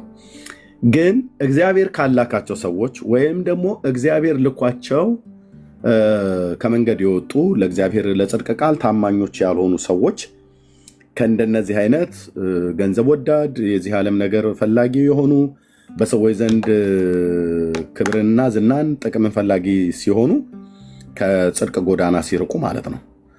እንደነኛ ሰዎች የእግዚአብሔርን ቃል በእውነት ባለማስተማር የተነሳ ሕዝብን ያጣምማሉ። ለምሳሌ ወንድምነት ላለው ማጠናከሪያን የምሰጠው ለምሳሌ ጌታችን ኢየሱስ ክርስቶስ በማቴዎስ ወንጌል መጽሐፍ ምዕራፍ 23 ላይ እነዚህ ግብዞች የሆኑ ፈሪሳውያንና ሰዱቃውያንን ምን አላቸው? ወይ እናንተ አትገቡ ወይ የሚገቡትን አታስገቡም ብሎ አላቸው። ቀጥሎ ምን አለ? የእውቀትን መክፈቻ ስለወሰዳችሁ ወየውላችሁ አላቸው። ይህ የእውቀት መክፈቻ ማለት ምን ማለት ነው? መንግሥተ ሰማያትንም በሰዎች ላይ ስለምዘጉ ወየውላችሁ አላቸው። ሰው እንዴት በሰው ላይ መንግሥተ ሰማያትን ሊዘጋ ይችላል?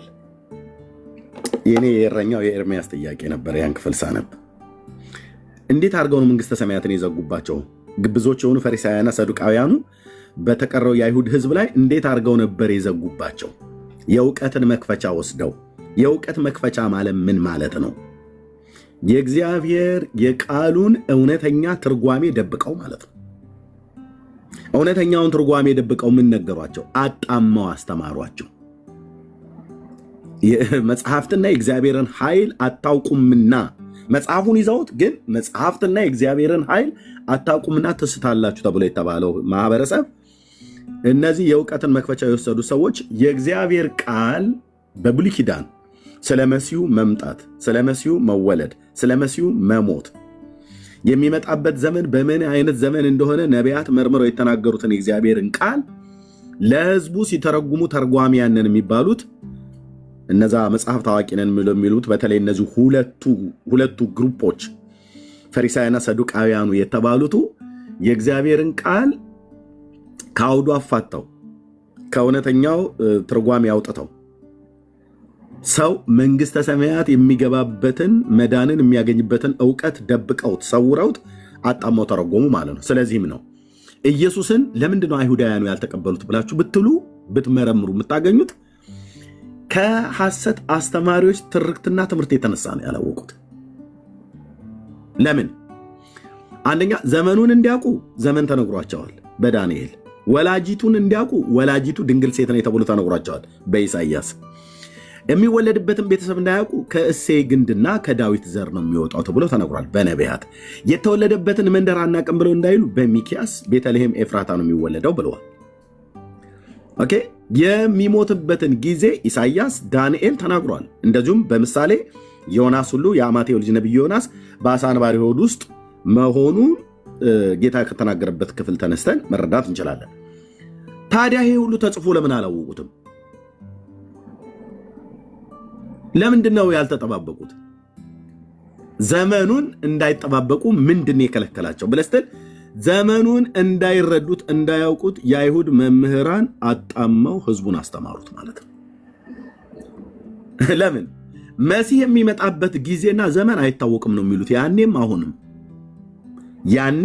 እኮ ነው ብዬ አሁን ማለት አሁን ያለችው ሪሰንት እስራኤል አሁን ያለችው መሺያ ይመጣል ይላሉ። ኦኬ ይመጣል። አዎ መቼ ነው የሚመጣው? እኔ እንጃ፣ ግን ይመጣል። ለምን እንደሚመጣው ይመጣል፣ ሰላም ሊሰጠን፣ ግን መቼ እንደሚመጣ ግን አናቅም። እንዴት መቼ? እስራኤልን የሚያህል የእግዚአብሔር ሕዝብ መሺያ ይመጣል ብሎ ማን ነበር የነገራችሁ? አባቶቻችን አቮቴሄም ነግረውናል አባቶቻችን ይላል። ኦኬ አቮቴሄም ምን አሉ ታዲያ? ከአቮቴሄም ብለው ከሚጠሯቸው እነ ኢሳያስን ይጠራሉ። ኢሳያስን ግን የተናገረውን ቃል ግን አይቀበልም። ሁለት እግር ያለው ወንድሚውን ሴት ማለት ነው። ኤርሚያው ይለኛል፣ የኤርሚያውን ቃል ግን አይቀበሉም። ዳንኤል ይለኛል፣ የዳንኤል መቼም አቮቴሄም ብለው አባቶች ማለት ነው። አባቶች ብሎ እነሱን ሳይቀበል ማን ሊቀበል ይችላል? ታዲያ ለምን አልተቀበሉትም? ለምን መሲሁን እንደ መሲህ አልተቀበሉትም ብለህ ስትል የእግዚአብሔርን ቃል አጣመው አስተማሯቸው። መረጃ ኤርሚያስ በማቴዎስ ወንጌል መጽሐፍ ምዕራፍ 15 ላይ ጌታችን ኢየሱስ ክርስቶስ ከትንቢተ ኢሳይያስ መጽሐፍ ምዕራፍ 29 ላይ ያለውን ቃል ወስዶ ጠቅሶ ይናገራቸዋል። እንደዚሁም ደግሞ በማርቆስ ወንጌል መጽሐፍ ምዕራፍ 7 ላይ ይህንኑ ቃል ይናገራል። የማርቆስ 7 ላይ ስለ ወጋችሁ የእግዚአብሔርን ትእዛዝ ትንቃላችሁ አላቸው። ወጉን ማን ያመጣው? አባቶቻችን ብሎ የሚሉት የባለፈው ትውልድ ጌት ይህ ሕዝብ በከንፈሩ ያከብረኛል፣ ልቡ ግን ከኔ በጣም የራቀ ነው ይላል። እንዴት አድርገው ታዲያ የሚያመልኩት? በሰው ስርዓት በሆነ ትምህርት በከንቱ ያመልኩኛል ተብሎ ስለ እናንተ ኢሳይያስ ትንቢት ተናገረ አላቸው ጌታ። እስራኤል እግዚአብሔርን ያመልከው ነበር። አዎ የሚያመልከው ግን በሰው ስርዓት በሆነ ትምህርት ነበር አብዛኛው። ያለ አሁን ልክ ኦርቶዶክስና ሌሎች ሃይማኖቶች እንደሚያደርጉት እግዚአብሔር እናመልካለን ይላሉ። ሲያመልኩት በሰው ስርዓት ትምህርት እንጂ በእግዚአብሔር ቃል ትምህርት አይደለም። አይሁዳውያን ሲያመልኩት ጌታን ያመልኩት ነበር። ግን የሚያመልኩት ምንድን ነው? በኢሳያስ ዘመን የዛሬ 2700 ዓመት ለነበረ ትውልድ በሰው ስርዓት በሆነ ትምህርት በከንቱ ያመልኩኛል፣ ይፈሩኛል ተብሎ ተጽፏል አላቸው። ኢሳያስ በእውነት ስለ እናንተ ትንቢት ተናገረ አላቸው። ወግ ምንድን ነው? የአባቶች የተባለ ሰው ሰራሽ ትምህርት። ለዚህ ወግ ልጆቻቸው ለእግዚአብሔር የወለዷቸው ልጆች ሁሉ አጣመው ዴስቲኒያቸውን አበላሽተው ነበር። ለምሳሌ እንደ ቅዱስ ጳውሎስ አይነት ሐዋርያ ከማህፀን ጌታ ሲሰራው ለሐዋርያነትን የሰራው ሰውየው ጳውሎስን ከማህፀን ገና የአባቱን የዘር ፈሳሽና የእናቱን እንቁላል ሲያገናኝ እግዚአብሔር ሐዋርያ አድርጎ የጠራው የመረጠው እዛ ማህፀን ውስጥ ነው። ከማህፀን ሳለው ለየኝ ይላል ጌታዬ። ገና የአባቱን ፈሳሽና የእናቱን እንቁላል አገናኝቶ ወደ ደም አርግቶ አጥንትና ጅማት ነፍስና ስጋ መንፈስ አድርጎ ሳይፈጥረው ገና ሲፈጥረው እግዚአብሔር በማህፀን ሐዋርያ አድርጎ ነው የሰራው። ሲወጣ እስከ እናቱ ማህፀን ፈሪሳውያን በሚባሉ የእምነት ተቋም ውስጥ ያሉ ቤተሰብ ውስጥ እጅ ላይ ነው ያደገው። እናስ እነ ገማሌል ናቸው ያስተማሩት። ቶራን ታናክን ብቻ ሳይሆን ያስተማሩት ወግ። ገላትያ ላይ ሲናገር ለአባቶቼ ወግ ከመጠን ይልቅ እየቀናው ብሎ አለ። ማን ነው ቀና ያለህ? ለማን የቀናው? ለአባቶቼ ወግ። ለእግዚአብሔር ቃል አይደለም እንዲቀና ያደረጉት። አየህ፣ ይህን ትልቅ ሐዋርያ ማለት ነው እግዚአብሔር እዚህ በማህፀን የፈጠረው በዓላማ ነው። ሰውየው ከጥንትም ነብይ ነው። ከጥንትም ሐዋርያ ነው። ገና ከጥንት ማለት ከእናቱ ማህፀን ጀምሮ ጳውሎስ ሐዋርያ የሆነው እዛ እናቱ ማህፀን ውስጥ ነው። በእግዚአብሔር በሰማያዊ በመንፈሳዊ ዓለም ጳውሎስ ደማስቆ ላይ አይደለም ለሐዋርያነት የተጠራው፣ ከእናቱ ማህፀን ጌታ ራሱ ጠፍጥፎ ሲሰራው ማለት ነው። ወጥቶ ግንስ ለሐዋርያነት የመረጠውን የጌታን መንገድ እየተቃወመ እንዲያሳድድ አደረጉት። ከምን የተነሳ? ቅድም ወንድምነት ካለው ከሰው ተማራ። ከሰው ሲማር ደግሞ የእግዚአብሔር ብቻ አይደለም የነገሩት። እነ ገማልኤል አንድ ማዕት አባቶች ወግ የሚባል ኮተት ነገሩት እና ለአባቶቼ ወግ ከመጠን ይልቅ እየቀናው በወገኔ ምናምን ነገር ብሎ ጻፈልን። ተናዞ ነው ሄደው ጳውሎስ ሐዋርያው። እና ጌታ ባይደርስለት ኖሮ ጳውሎስ እንደዛው እንደተጣመመ ከማህፀን እግዚአብሔር ለሐዋርያነት ጠርቶታል። ያንኑ መንገድ ቢሄድ ጌታ በደማስቆ ባያገኘው ጳውሎስ ይሄኔ ሲኦል ነበር የሚገባው። ለምን? ይሄድበት የነበረ መንገድ የእግዚአብሔር መንገድ አልነበረም። ከማህፀን እግዚአብሔር ለሐዋርያነት ሰርቶታል። እዚህ ግን አባቶቼ ብሎ ያላቸው የነበረበት ሃይማኖት የፈሪሳውያን እምነት፣ በይሁዲ እምነት ውስጥ ማለት ነው። የፈሪሳውያኑ ግሩፕ ለአባቶች ወግ አርቲ ቡርቲ እንቶ ፈንቶ የሆነ ትምህርት ማለት ነው። ወግ የሰው ስርዓት የሆነ ትምህርት ማለት ነው። ኢሳያስ 29 ላይ እንደተናገረው ለዚህ ነበረ ማለት ነው። ስለዚህ ነገረ ድነትህ ውስብስብ ነው ወይ ብለህ ብትለው ጳውሎስ በዚያ ዘመን ላይ ሆነ አሁኑ የሚል ወዴት እንደሚገባ እንዴት እንደሚገባ አያውቅም።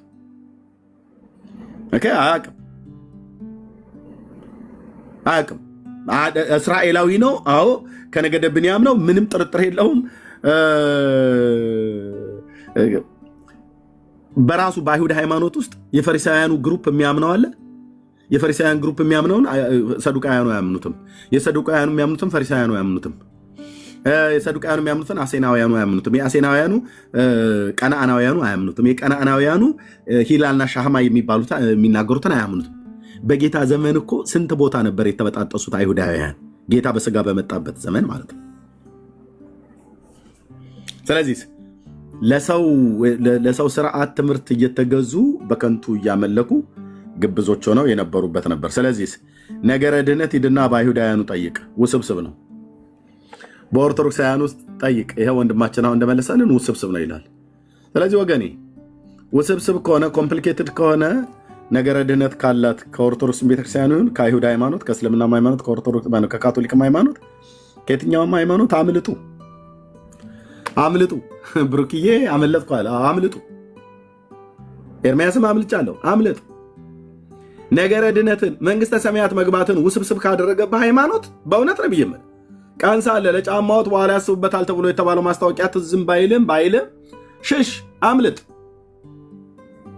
ውስብስብ የሆነ እንዴት አምላክ ውስብስብ የሆነ ነገር ይሰጣል?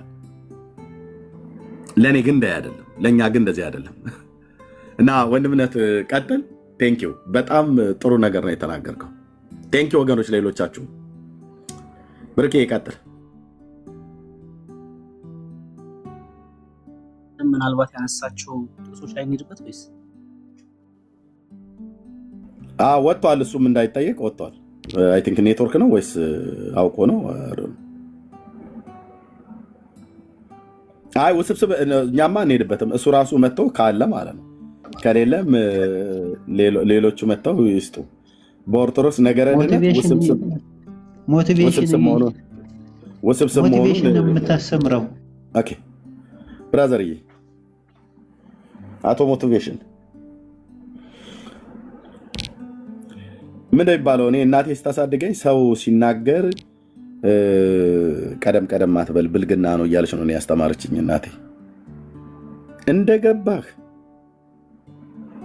የባለጌ ልጅ ምልክቱ አንዱ ይሄ ነው። ሲያወራ እንደገባ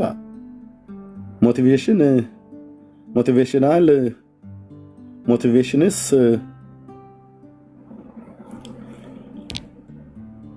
እኔ እንደዛ ነው ያለችኝ እናቴ።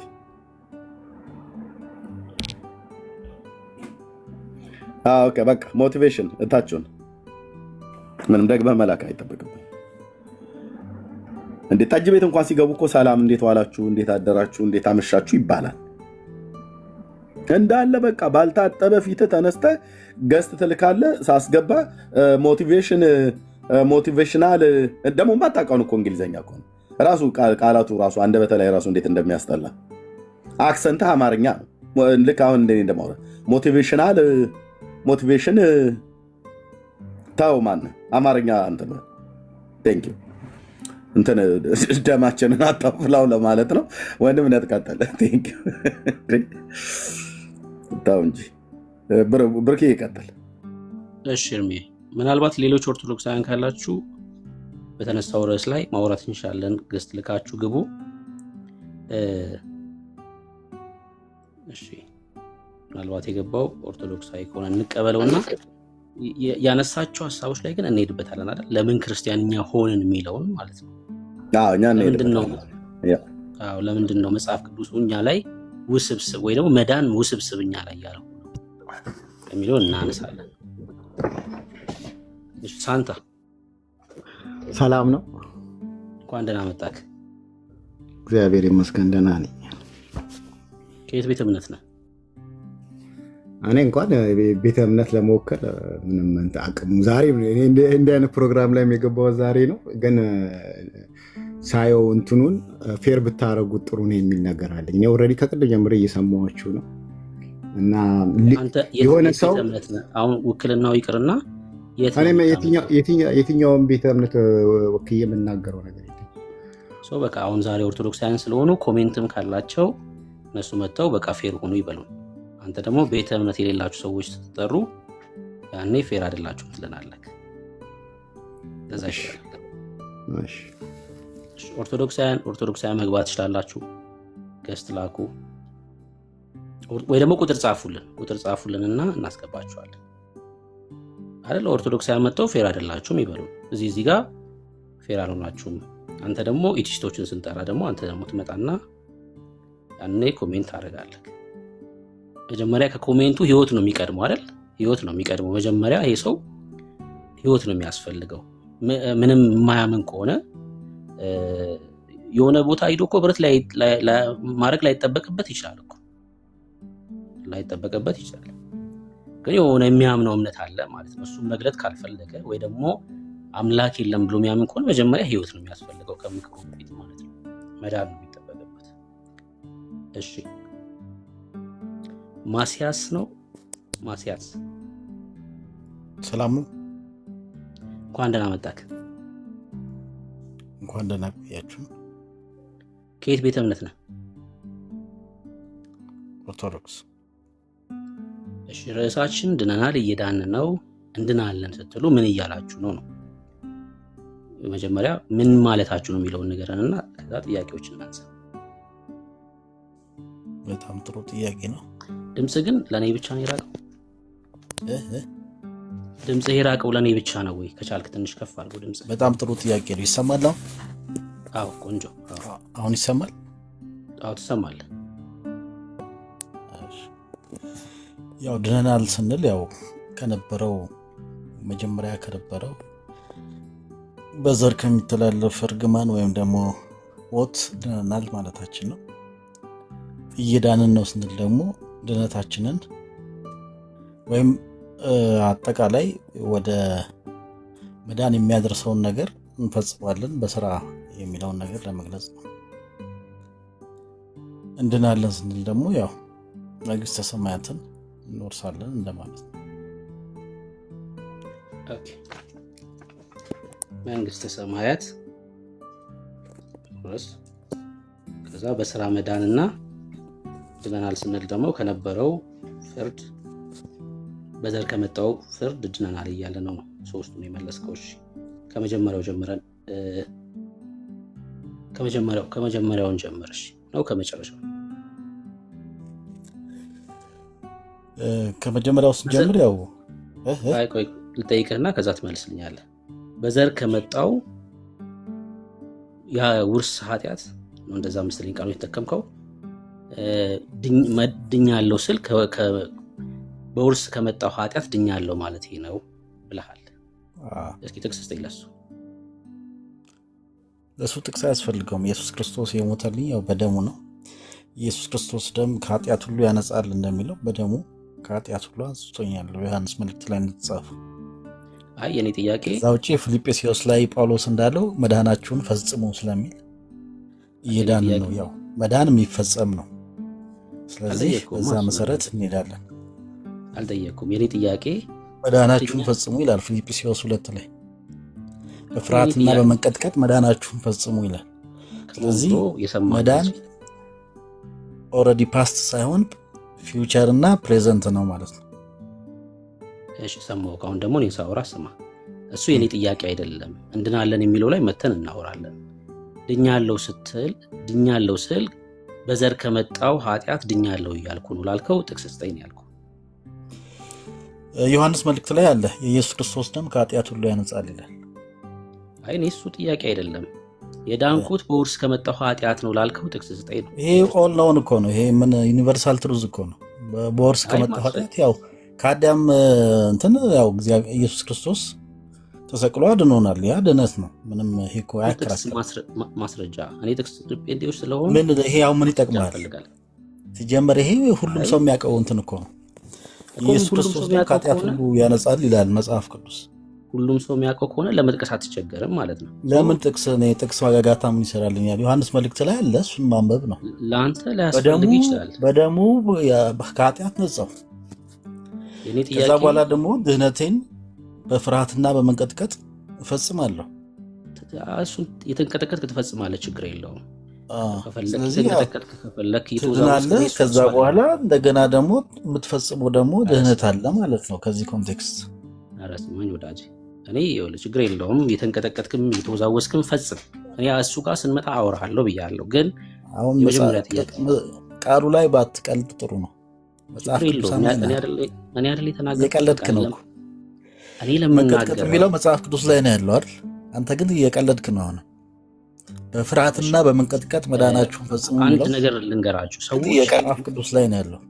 ሰዎች መወያየት የማይችሉ ከሆነ በዚህ መልኩ ነው የሚያወሩት። ምክንያቱም ለሚጠየቀው ጥያቄ መመለስ ስለማይችሉ ነው አይደል? መመለስ ስለማይችሉ ነው። እየቀለድክ ያለው እኮ አንተ ነህ እኮ። እኔ ለእሱ ኃላፊነት ወስደን ቀለድክ አይባልም። መወዝወዝ ምናምን ነገር ይሄ ወደ ብዙ ዋዜ ታመጣዋለህ እንደ እግዚአብሔርን ቃል እንደ እኮ በቃ እንቅልፋችንን ትተን እኮ ቁም ነገር ነው አይደል? እሺ ወደ ጥያቄው ብዙ ዋዜ ታወራለህ እንዴ? እሺ ወደ ጥያቄው እንሂድ።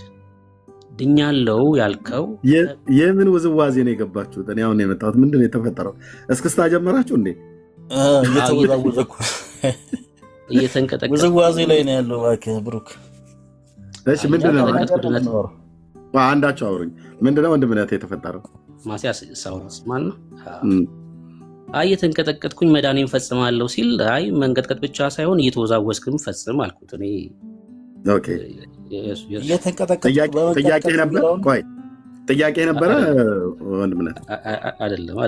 የኔ ጥያቄ ድኛለሁ አለ። የዳንኩት በአዳም ከመጣው የውርስ ኃጢአት ነው አለ። ለሱ ማስረጃ አስተኝ ነው ጥያቄ ነው።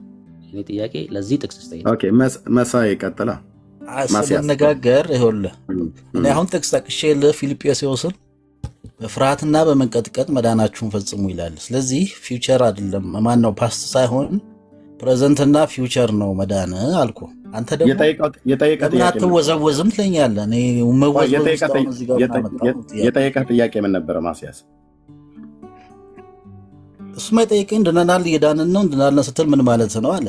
ድነናል ስል በእንደዚህ ምክንያት ነው አልኩ። እየዳንን ነው ስል ደግሞ ፊልጵስዩስን ጠቀስኩለት። በፍርሃት በመንቀጥቀጥና በመፍራትና መንቀጥቀጥ መዳናችሁን ፈጽሙ አልኩኝ። ስለዚህ ጥያቄውን አልሰማሁም ማለት ነው። መንቀጥቀጥ የሚለውን ወደ ለምን አትወዛወዝም ይለኛል። እንደዚህ አይነት አባባል አይ እንቀጥቀጡና ውዝዋዜውን ተውና ወንድምነት ጥያቄን አልሰማኝም እያለ ነው። ጥያቄ እንደዛ አይደለም እያለ ነው። ለዚህ ነው ጥያቄውን በትክክል ስላልሰማኸው ለጥያቄው አይደለም። ጥያቄው ምንም እኮ ከኮንቴክስት የወጣ ምንም ምላሽ የለም እኮ ውስጥ ነው። አሁን እዚህ ፍሬም ውስጥ ነው ያለሁት። እሺ ወንድምነት ከነገና እኔ እንኳን በሳሳት በእንደዛ አይነት ቃላት መጠቀም የለበትም ሲጀመር። ኦኬ ችግር የለውም። ያው ምን አንዳንዴ ምንም ውዝዋዜ ብሎ የሚለው መጽሐፍ ቅዱስ ላይ ሰዎች እንደዛ ሲወዛወዙ ያለው ምናምን ነገር ብሎ ያለውን ቃል ስላለ እንቅጥቅጥ ብሎ የሚለው ተያያዥነት አለው እና ችግር የለውም። ወንድምነት እንደገና ጥያቄ እንጠይቀው። እሺ ድኛለሁ ሲል ከአዳም ከመጣው የውርስ ኃጢአት ነው የዳንኩት። ድኛለሁ ምለው ይሄን ነው አለኝ። ለዚህ ጥቅስ ላይ ነው ጥያቄ። አሁን በደንብ ሰምተዋል ማስያስ መልሱ መልሰለ። ስለዚህ የኢየሱስ ክርስቶስ ደም ከኃጢአት ሁሉ ያነጻል የሚለው አይ ጥቅስ ነው የጠየቅኩ ነው። ማስረጃ ጥቅስ ምንድነው? ጥቅስ ምናምን የምትለኝ ይሄ ጥቅስ የግድ የዮሐንስ መልእክት ላይ ነው። አሁን ከፈለግኩ የለም ወይስ አሁን የተናገርኩት ትክክል ነው አይደለም? አሁን ማስረጃ ምናምን ከምትል የተናገርኩት ነገር ትክክል ነው አይደለም? አንተ ታውቀዋለህ ጥቅሱን? እኔ አላውቀውም። አንተ ነህ የምትነግረኝ። ካላወቅኸው ታዲያ እኮ የኢየሱስ ክርስቶስ ደም ከኃጢአት ሁሉ ያነጻል ዮሐንስ መልእክት ላይ የክርስቶስ ኢየሱስ ደም ከኃጢአት ሁሉ ያነጻል አያነጻም አይደለም ጥያቄ። የኔ ጥያቄ የዳንኩት ከአዳም ታዲያ መዳን ማለት እሱ አይደል እንዴ?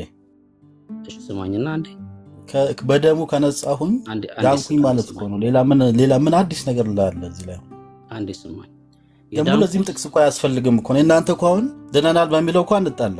ወደፊት ፊውቸር እና ፕሬዘንት በሚለው ነው ልነጋገር የምንችለው። በዛ ላይ ቅድም እንዳልኩት እኔ ሳወራ ማዳመጥ አይፈልግም። ምክንያቱም ለጥያቄ መልስ ስለሌለው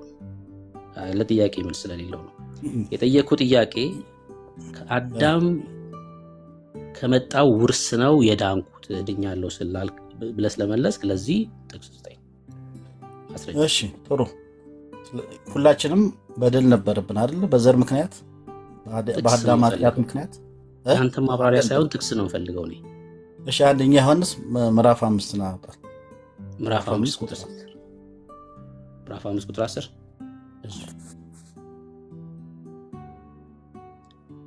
አንደኛ ዮሐንስ መልእክት መጽሐፍ ምዕራፍ 5 ቁጥር 10 በእግዚአብሔር ልጅ የሚያምን በነፍሱ እሺ ቀጥል። በእግዚአብሔር ልጅ የሚያምን በነፍሱ ምስክር አለው። በእግዚአብሔር የማያምን እግዚአብሔር ስለ ልጁ የመሰከረውን ምስክር ስላላመነ ሐሰተኛ አድርጎታል። እሺ ቀጥል አንበብ። እግዚአብሔር የዘላለምን ሕይወት እንደሰጠን ይህም ሕይወት በልጁ እንዳለ ምስክሩ ይህ ነው። የዘላለም ሕይወት ሰጥቶናል። ይህም ሕይወት በልጁ ነው የተሰጠን።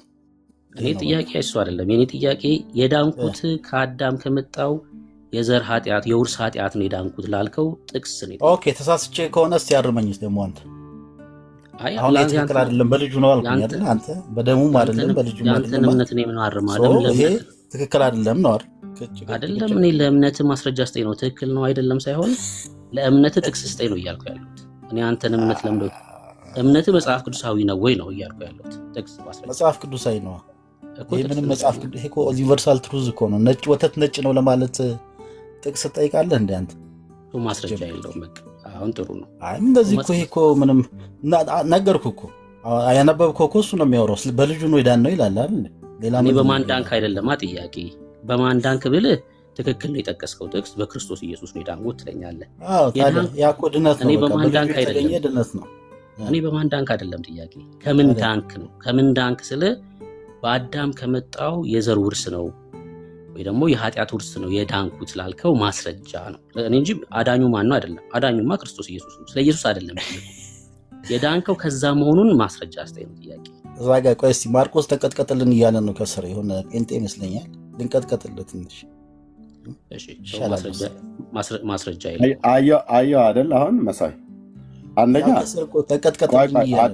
አድምጠን፣ አንደኛ ለተጠየቀው ጥያቄ መልስ የሚሆን ነገር አትሰጥም።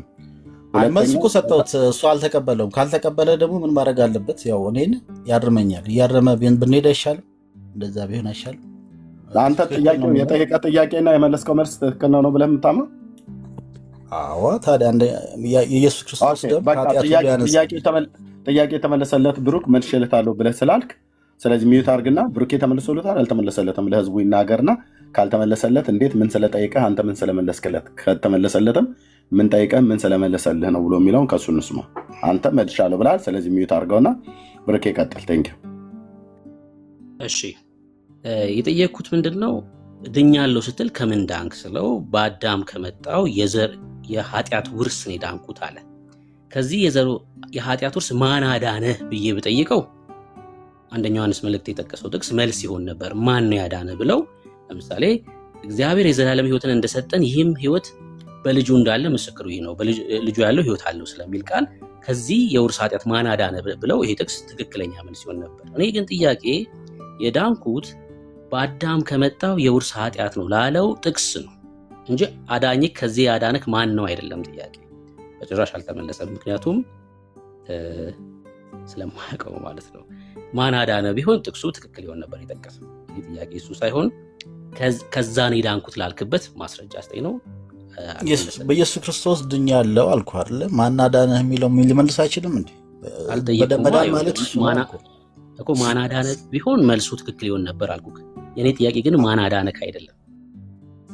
ከአዳም ያወራን ያለነው የጥቅስ እንትን ነው ወይስ ምንድን ነው? አሁን ልዩነቱ ምንድን ነው? አሁን አንተ የምትለው ኢየሱስ ማስያዝ ይኸውልህ፣ ጥያቄውን አልጠይኩም። ከምን ዳንክና ማን አዳነህ እኮ ይለያያል። እሱ ያለ ከምን ዳንክ ነው ያለ። አንተ ከኃጢአት ውርስ ዳንኩኝ እኮ እሱኛውን በመረጃ አስደግፍልኝ ነው ያለ። አንተ ስለ አዳኙ ነው የምትናገረው። እሱ ደግሞ ስለ በሽታው ወይ ደግሞ ስለታመምክበት ድኜበታለሁ ብለህ ስላልከው ስለሱ ሶርስ ነው የጠየቀ ከመጽሐፍ ቅዱስ ማለት ነው።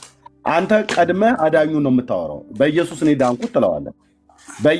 በማን የዳንከው አይደለም እያለ ያለው ከምንድን ነው የዳንከው ነው። ኦኬ፣ ስለዚህ እሺ፣ ቀጥል። አሁን ቀጥል። ያው ስላልተመለሰለት ለዚህ ጥቅስ ካለክ ስጠን፣ ካልሆነ ወደ ሌላ ሀሳብ እንሄዳለን። ለዚህ ጥቅስ ካለና የምትለኝ? አዎ፣ በአዳም ከመጣው የውርስ ኃጢአት ነው የዳንኩት ላልከው ጥቅስ ስጠኝ፣ ካልሆነ ደግሞ እንቀጥላለን። ኦኬ፣ ለዚህኛው ጥቅስ ነው የምትፈልገው? አዎ። ስለዚህ ፈልጌ ከመጽሐፍ ቅዱስ ላንብላ። እሺ እሺ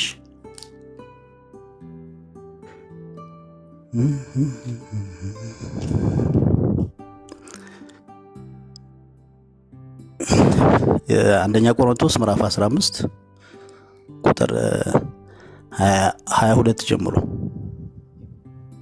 እሺ በአንዱ አዳም ሁሉ እንደሚሞቱ የሚለው ሁሉ በአዳም እንደሚሞት እንዲሁ በክርስቶስ ሁሉ ሕያዋን ይሆናሉ። ነገር ግን ሰው ሁሉ በየስርዓቱ ይነሳል።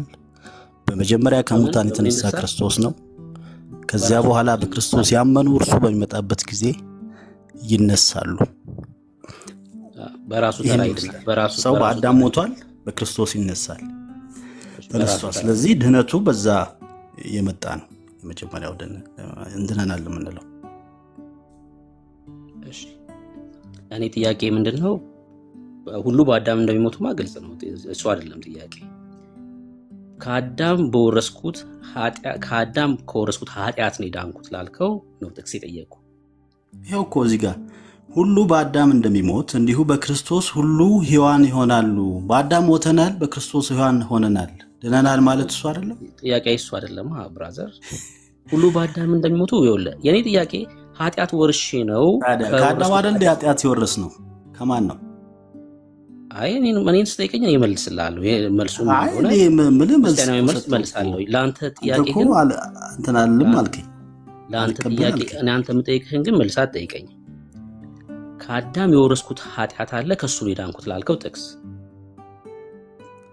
ይሄው እኮ ከዚህ በላይ ምን አይነት ጥቅስ ይኖር እኮ? ከአዳም ከወረስነው ኃጢአት ነው ይላል አንደኛ ቆሮንቶስ 15። ይኸውልህ ከላይ ከፍ ብለህ ስታነበው በመጀመሪያው ሰው ሞት መጥቷል፣ በሁለተኛው ሰው ትንሣኤ ሙታን ሆነ ይላል እኮ። ከዚህ በላይ ምንድን ነው? በመጀመሪያው ሰው ሞት ሆነ ይላል። ቁጥር 21 ላይ ሂድ። በሁለተኛው ሰው ትንሣኤ ሙታን ሆነ ይላል እኮ። እሺ ጥያቄ አይደለም። በቃ ይሄ ነው መልስክ። እንለፈውና አንተ ይህን ጥያቄ ከፈለክ ትጠይቀኛለህ በኋላ ጥያቄ ሲኖርብህ። አይ ምንም አልጠይቅህም እኮ እየነገርኩ ማለፍ ነው የምፈልገው እኮ። በቃ ሰማሁሽ። ለጥያቄ ግን መልስ አይደለም አልኩህ። ሁሉ በአዳም እንደሚሞቱ ምንም ጥያቄ የለውም። ምክንያቱም ሁለት ጥቅስ እኮ አሳየው። 21ም 22 ነው የሚያወራው ስለሱ ነው። በመጀመሪያው ሰው ሞት መጣ፣ በሁለተኛው ሰው ትንሣኤ ሙታን ሆነ። ትልቁ ችግር ምንድነው? ቅድም ያወራነው እኮ ያኮ ነው። ያንን እኮ ነው አሁን ክላሪፋይ ያደረኩት። ትልቁ ችግር ምንድነው? ሳውራ ታወራለህ። እንደዛ ደግሞ አይሆንም። አውራሽ ይሄ የኔ ጥያቄ አይደለም አልኩህ። ሁሉ በአዳም እንደሚሞቱ ግልጽ ነው። ምክንያቱም የሴት ጉዳይ ስለሆነ የቁጣ ልጆች ሆነናል። በዛ ምክንያት እኔ እሱን አይደለም የጠየቁህ። ኃጢአት ከወረስኩት ኃጢአት ነው ላልከው ነው ጥቅስ ማስረጃ የጠየቁህ። እሺ አንተ ከዚህ ከአዳም ከወረስከው ኃጢአት መቼ ነው የዳንከው? ኢየሱስ ክርስቶስ ወደዚህ ዓለም ከመጣ በኋላ ልክ የዛ ላይ እኮ ያወራልሃል እኮ ከቁጥር 12 ጀምሮ ክርስቶስ ከሙታን ተለይቶ ተነስቷል እያለ መቼ ተነሳ፣ ለምን ተነሳ የሚለውን ነገር፣ በማን ምክንያት ተነሳ የሚለውን እንዳለ ያብራራልሃል። እኔ አንተ መች ነው ከዚህ የውርስ ኃጢአት የዳንከው ነው ጥያቄ።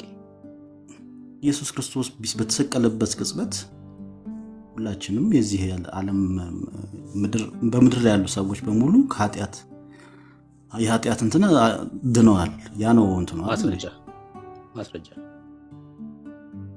ይሄው እኮ ማስረጃ ይኸውልህ ቁጥር 21 ላይ ምን ይላል? በመጀመሪያው ሰው ሞት መጥቷል፣ በሁለተኛው ሰው ትንሣኤ ሙታን ሆነ ይላል። አንደኛ ቆሮንቶስ ምዕራፍ 15 ቁጥር 21 አውቃለሁ። ጥቅሱን ስለ ትንሣኤ ሙታን የሚያወራ ክፍል ነው አንደኛ ቆሮንቶስ 15። ይህን ጥያቄ አንተ መቼ ዳንክ ላልከው ጌታ ሲሰቀል ነው ሁሉም ሰው ነው ለሚለው ማስረጃ አሁን ወደዛ እያወራን ያለ ነው ምንድን ነው? ስለ እያንዳንዱ ነገር ስለ ማስረጃ እያወራን ዝም ብለን እንደር ነው ወይስ ምንድን ነው? ታዲያ እምነት መጽሐፍ ቅዱስ አልገባኝም እኮ አሁን ቅድም ያልከውን ሲመለስልህ ደግሞ ሌላ እንትን እያወራህ እኮ ነው። አሁን ምንድን ነው እየፈለግህ ያለኸው እኮ አልገባኝም። ጠየቅኩህ መቼ ዳንክ ከዚህ ከአዳም ከወረስከው ኃጢአት መቼ ዳንክ ብዬ ስጠይቅህ ጌታ ክርስቶስ ኢየሱስ ሲሞትልኝ አልክ። ለዚህ ማስረጃ ስጠኝ። ምን አልከኝ? ጥያቄው ሲድገመው መቼ ነው የዳንከው ብዬ ጊዜ ጠየቅኩህ። ጌታ ክርስቶስ ኢየሱስ ክርስቶስ በተሰቀለልኝ ጊዜ ዳንኩኝ እኮ አልኩኝ እኮ። ይሄ በጣም ሲምፕል እኮ ነው ጥያቄ። ለዚህ ማስረጃ ስጠኝ። ወደ እንትን ወንጌል ደግሞ እንሂድ እንደ ተመልሰን መጨረሻ ላይ ያንን የምትፈልገው? አዎ ለእምነት መጽሐፍ ቅዱሳዊ ማስረጃ ያስፈልጋል። ካልሆነ የአንተ ነው ወይስ መጽሐፍ? እኔም ማላውቀው መረዳት ካለ አንተ እንደዛ ብለህ እንድታምን ያደረገ ጥቅስ ካለ እንድትሰጠን ነው፣ ለሌሎቻችንም ጭምር ማለት ነው።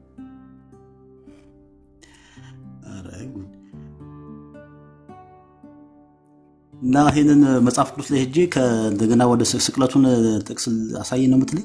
ኖ ማስያዝ ላወራሁ ነገር ሁሉ ማስረጃ ያስፈልጋል አይደል?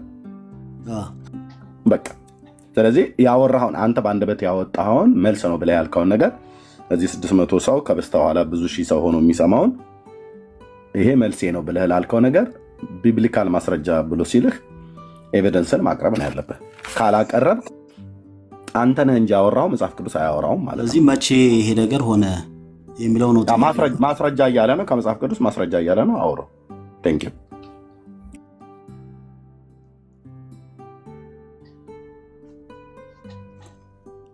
ስለዚህ ወደ ስቅለቱ ሄጄ ላሳይህ ማለት ነው።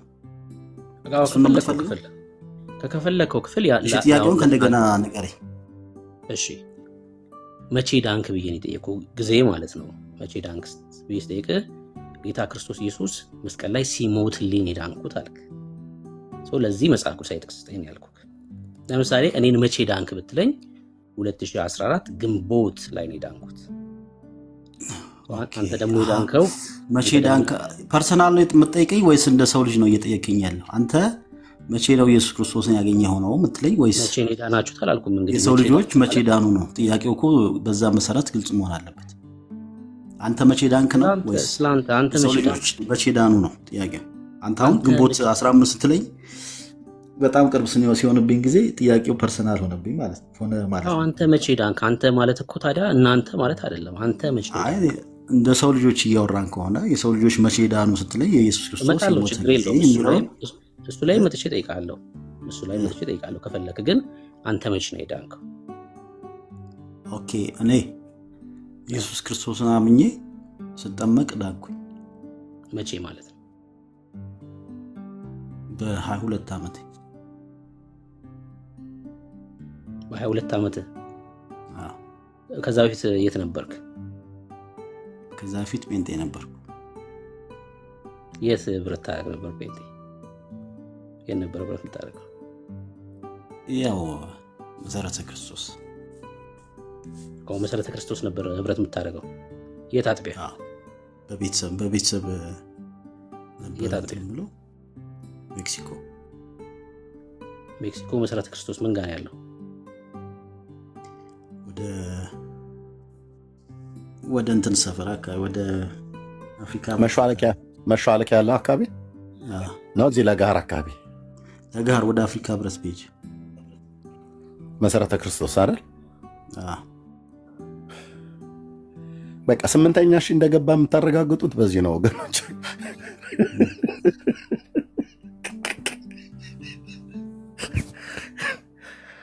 አቤቱ ጌታዬ ምን ነው ያስቃል? መሰረተ ክርስቶስ የቱ ጋር ነው ያለው ነው ያልከኝ? አፍሪካ ህብረት መውረጃ ጋር? ወደ አፍሪካ ህብረት ሜጃ። አፍሪካ ህብረት ሜጃ እንዳቋላ አንተ ምንድን ነው አፍሪካ ህብረት የትኛው ነው ታውቀዋለህ? ጭራሽ እሺ። አይ አውቃለሁ። አዲሱን አይደል የምትለው? ወደ ሳር ቤት መሄጃ ያለው አዲሱ ኢሴም ማለት ወዴት ነው? የአፍሪካ ህብረት ማለት አዲሱ ታወር ህንፃው የተሰራበት ከሆነ ወደ ሳር ቤት መሄጃ በስተግራ በኩል ያለው ማለት ነው አይደል? ከሜክሲኮ የተሰራ እኮ ነው። በ22 ዓመት ታዲያ ሜክሲኮ አልከን። እሺ ሌላ አፍሪካ ህብረት ደግሞ ወይ ደግሞ እዚህ እስጢፋኖስ በላይ ጋር ያለው ወደ 4 ኪሎ ወደ ሂልተን ሆቴል መሄጃ ያለው እሱ ጋር ነው። ከሱ ወረድ ይላል፣ ወደ ታች ነው። ወደዚህ በእስጢፋኖስ ቤተክርስቲያን ጋር በእስጢፋኖስ ጀርባ አያችሁ። በእስጢፋኖስ ጀርባ ምንድነው ያለ? ሜክሲኮ ነው። ሜክሲኮ ማለት ያው እኮ ነው። እስጢፋኖስ ጀርባ ማለት ነው። በመድኃኔ ዓለም ክርስቶስ እኮ ነው የምለምን። ተፋታኝ እኔ የገጠር ልጅ ነኝ። ጥያቄ ቆይ አልገባኝም። አሁን ምንድነው ቦታውን የምጠይቀኝ? ምንድነው?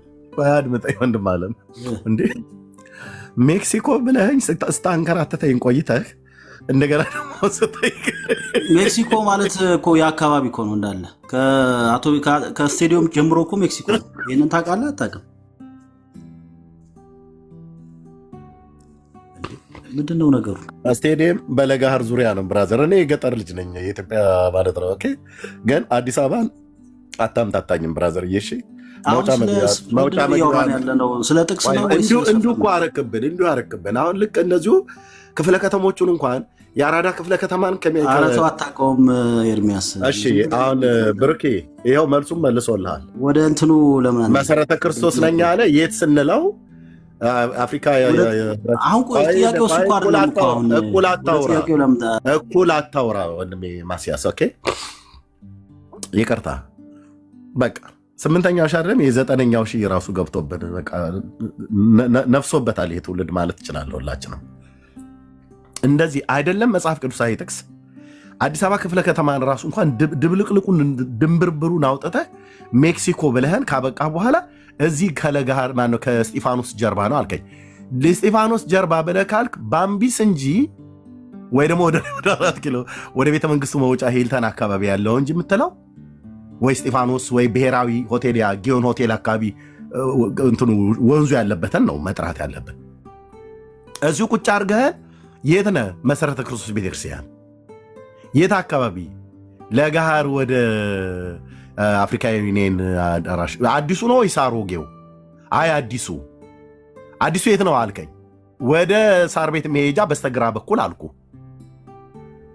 ከሜክሲኮ ወደ ሳር ቤት ስንሄድ በስተግራ በኩል ያለው አዲሱ ህንፃ አልኩ። አይ እኔ እሱን አይደለም ያልኩ፣ እኔ ያልኩ እዚህ ነው ብለኝ የት? እስጢፋኖስ ቤተክርስቲያን በላይ ያለው ከሂልተን በታች ያለው የድሮ አፍሪካ ዩኒየን ብየሰለ። አዎ እና እሱም እንደው የሚባለው ሜክሲኮ ነው የሚባለው አልከኝ። ያውኖች ሜክሲኮ እስጢፋኖስ በለሽ በቃ እንደዚህ ነው ድብልቅልቁን ያወጣው ቃል እግዚአብሔር ምንድነው ታዲያ? ቀጥል። እዛ ጋር መሰረተ ክርስቶስ ቤተክርስቲያን የለም አንተ አለ የለም። በቃ አንተ ስለማታውቀው ነው።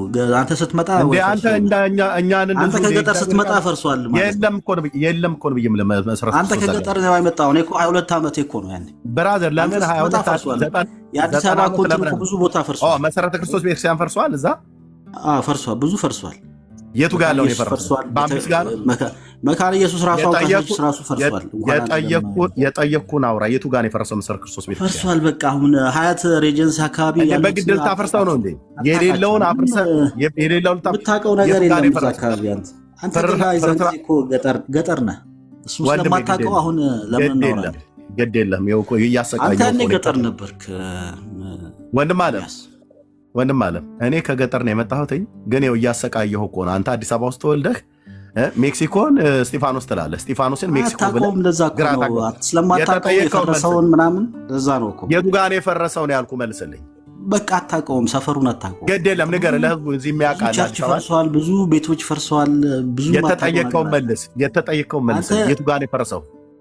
አንተ ወንድሜ ዝም ብለህ አትጩህ። መሰረተ ክርስቶስ ቤተክርስቲያን የቱ ጋር ነው የፈረሰው? እሱም ብቻ ነገረን በቃ። ከዛ ወደ ቡርኬ ይልካለሁ። የቱ ጋር ነው የፈረሰው መሰረተ ክርስቶስ ቤተክርስቲያን? አንተ የነበርክበት የፈረሰው አጥቢያ የቱ ጋር ያለው ነው? በአምቢስ ድልድዩ ጋር ያለው ነው አይደል? ድልድዩ ጋር ያለው በአምቢስ። የትኛው በአምቢስ? እንትና እዚህ ወደ ሸጎሌ ጋር ያለው በአምቢስ። እንደዚህ አይደለም ታወራ። ታዲያ ምን ልበል? በአምቢስ የትኛው ነው ተለኛል? የቱ ጋር ነው የፈረሰው ነው ብዬ አንተ እኮ ሳትመጣ እኮ ብዙ ቀለበት ተሰርቷል። ለዛ ነው ብዙ የፈረሱ ነገሮች አሉ ባይዘው። ስለዚህ ስለሱ እኔ ነኝ የሚታርኮን ማለት ቀበቶ መንገዶች ተሰርተዋል። የቱ ጋር ነው የፈረሰው ነው ያልኩህ? በአምቢስ መሰረተ ክርስቶስ ቤተክርስቲያን ነው የፈረሰው። አንተ ገጠር እያለ እኮ ብዙ ነገር ተካሂዷል እዚህ ከተማ ላይ ኤርሚ። አሁን ስለሱ ስተን ወደ እንትኑ ይበቃል። መቼም ውሸታም ቆንጅዬ አይባልም እንጂ ቆንጅዬ ውሸታም ነህ። ቆንጅዬ ውሸታም ማለት ነው እንዴ? እንደኔ እንደው ጭልጥ ያለ ገጠር ውስጥ ባላገር ውስጥ የተወለደ በ10 እጥፍ ይበልጥሃል። አዲስ አበባ እንኳን ከተማን በአግባቡ ማታቅ፣ መሰረተ ክርስቶስ ቤተክርስቲያን የቱ ጋር እንደፈረሰ የቱ ጋር እንዳለ ማታቅ፣ ዩናይትድ ኔሽን ትባላለህ፣ ሜክሲኮ ጋር ትለኛለህ። ከዛ ስጠይቀህ የለም እዚህ በአምቢስ ጋር ወደ እስጢፋኖስ ቤተክርስቲያን ጋር። እስጢፋኖስ ቤተክርስቲያን ሜክሲኮ ተብሎ ይጠራል። ይታያችሁ ወገኖች፣ እንዲህ ነው የአዲስ አበባ ከተማ የመዲናችን አቀማመጥ እንደዚህ ነው።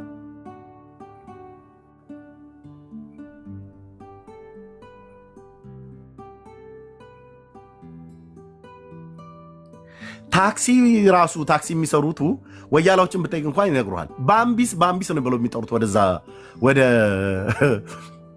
ወደ መገናኛ ሊመጣ ሲል ያሉ ከእስጢፋኖስ ቀጥሎ ያለው ማለት ነው።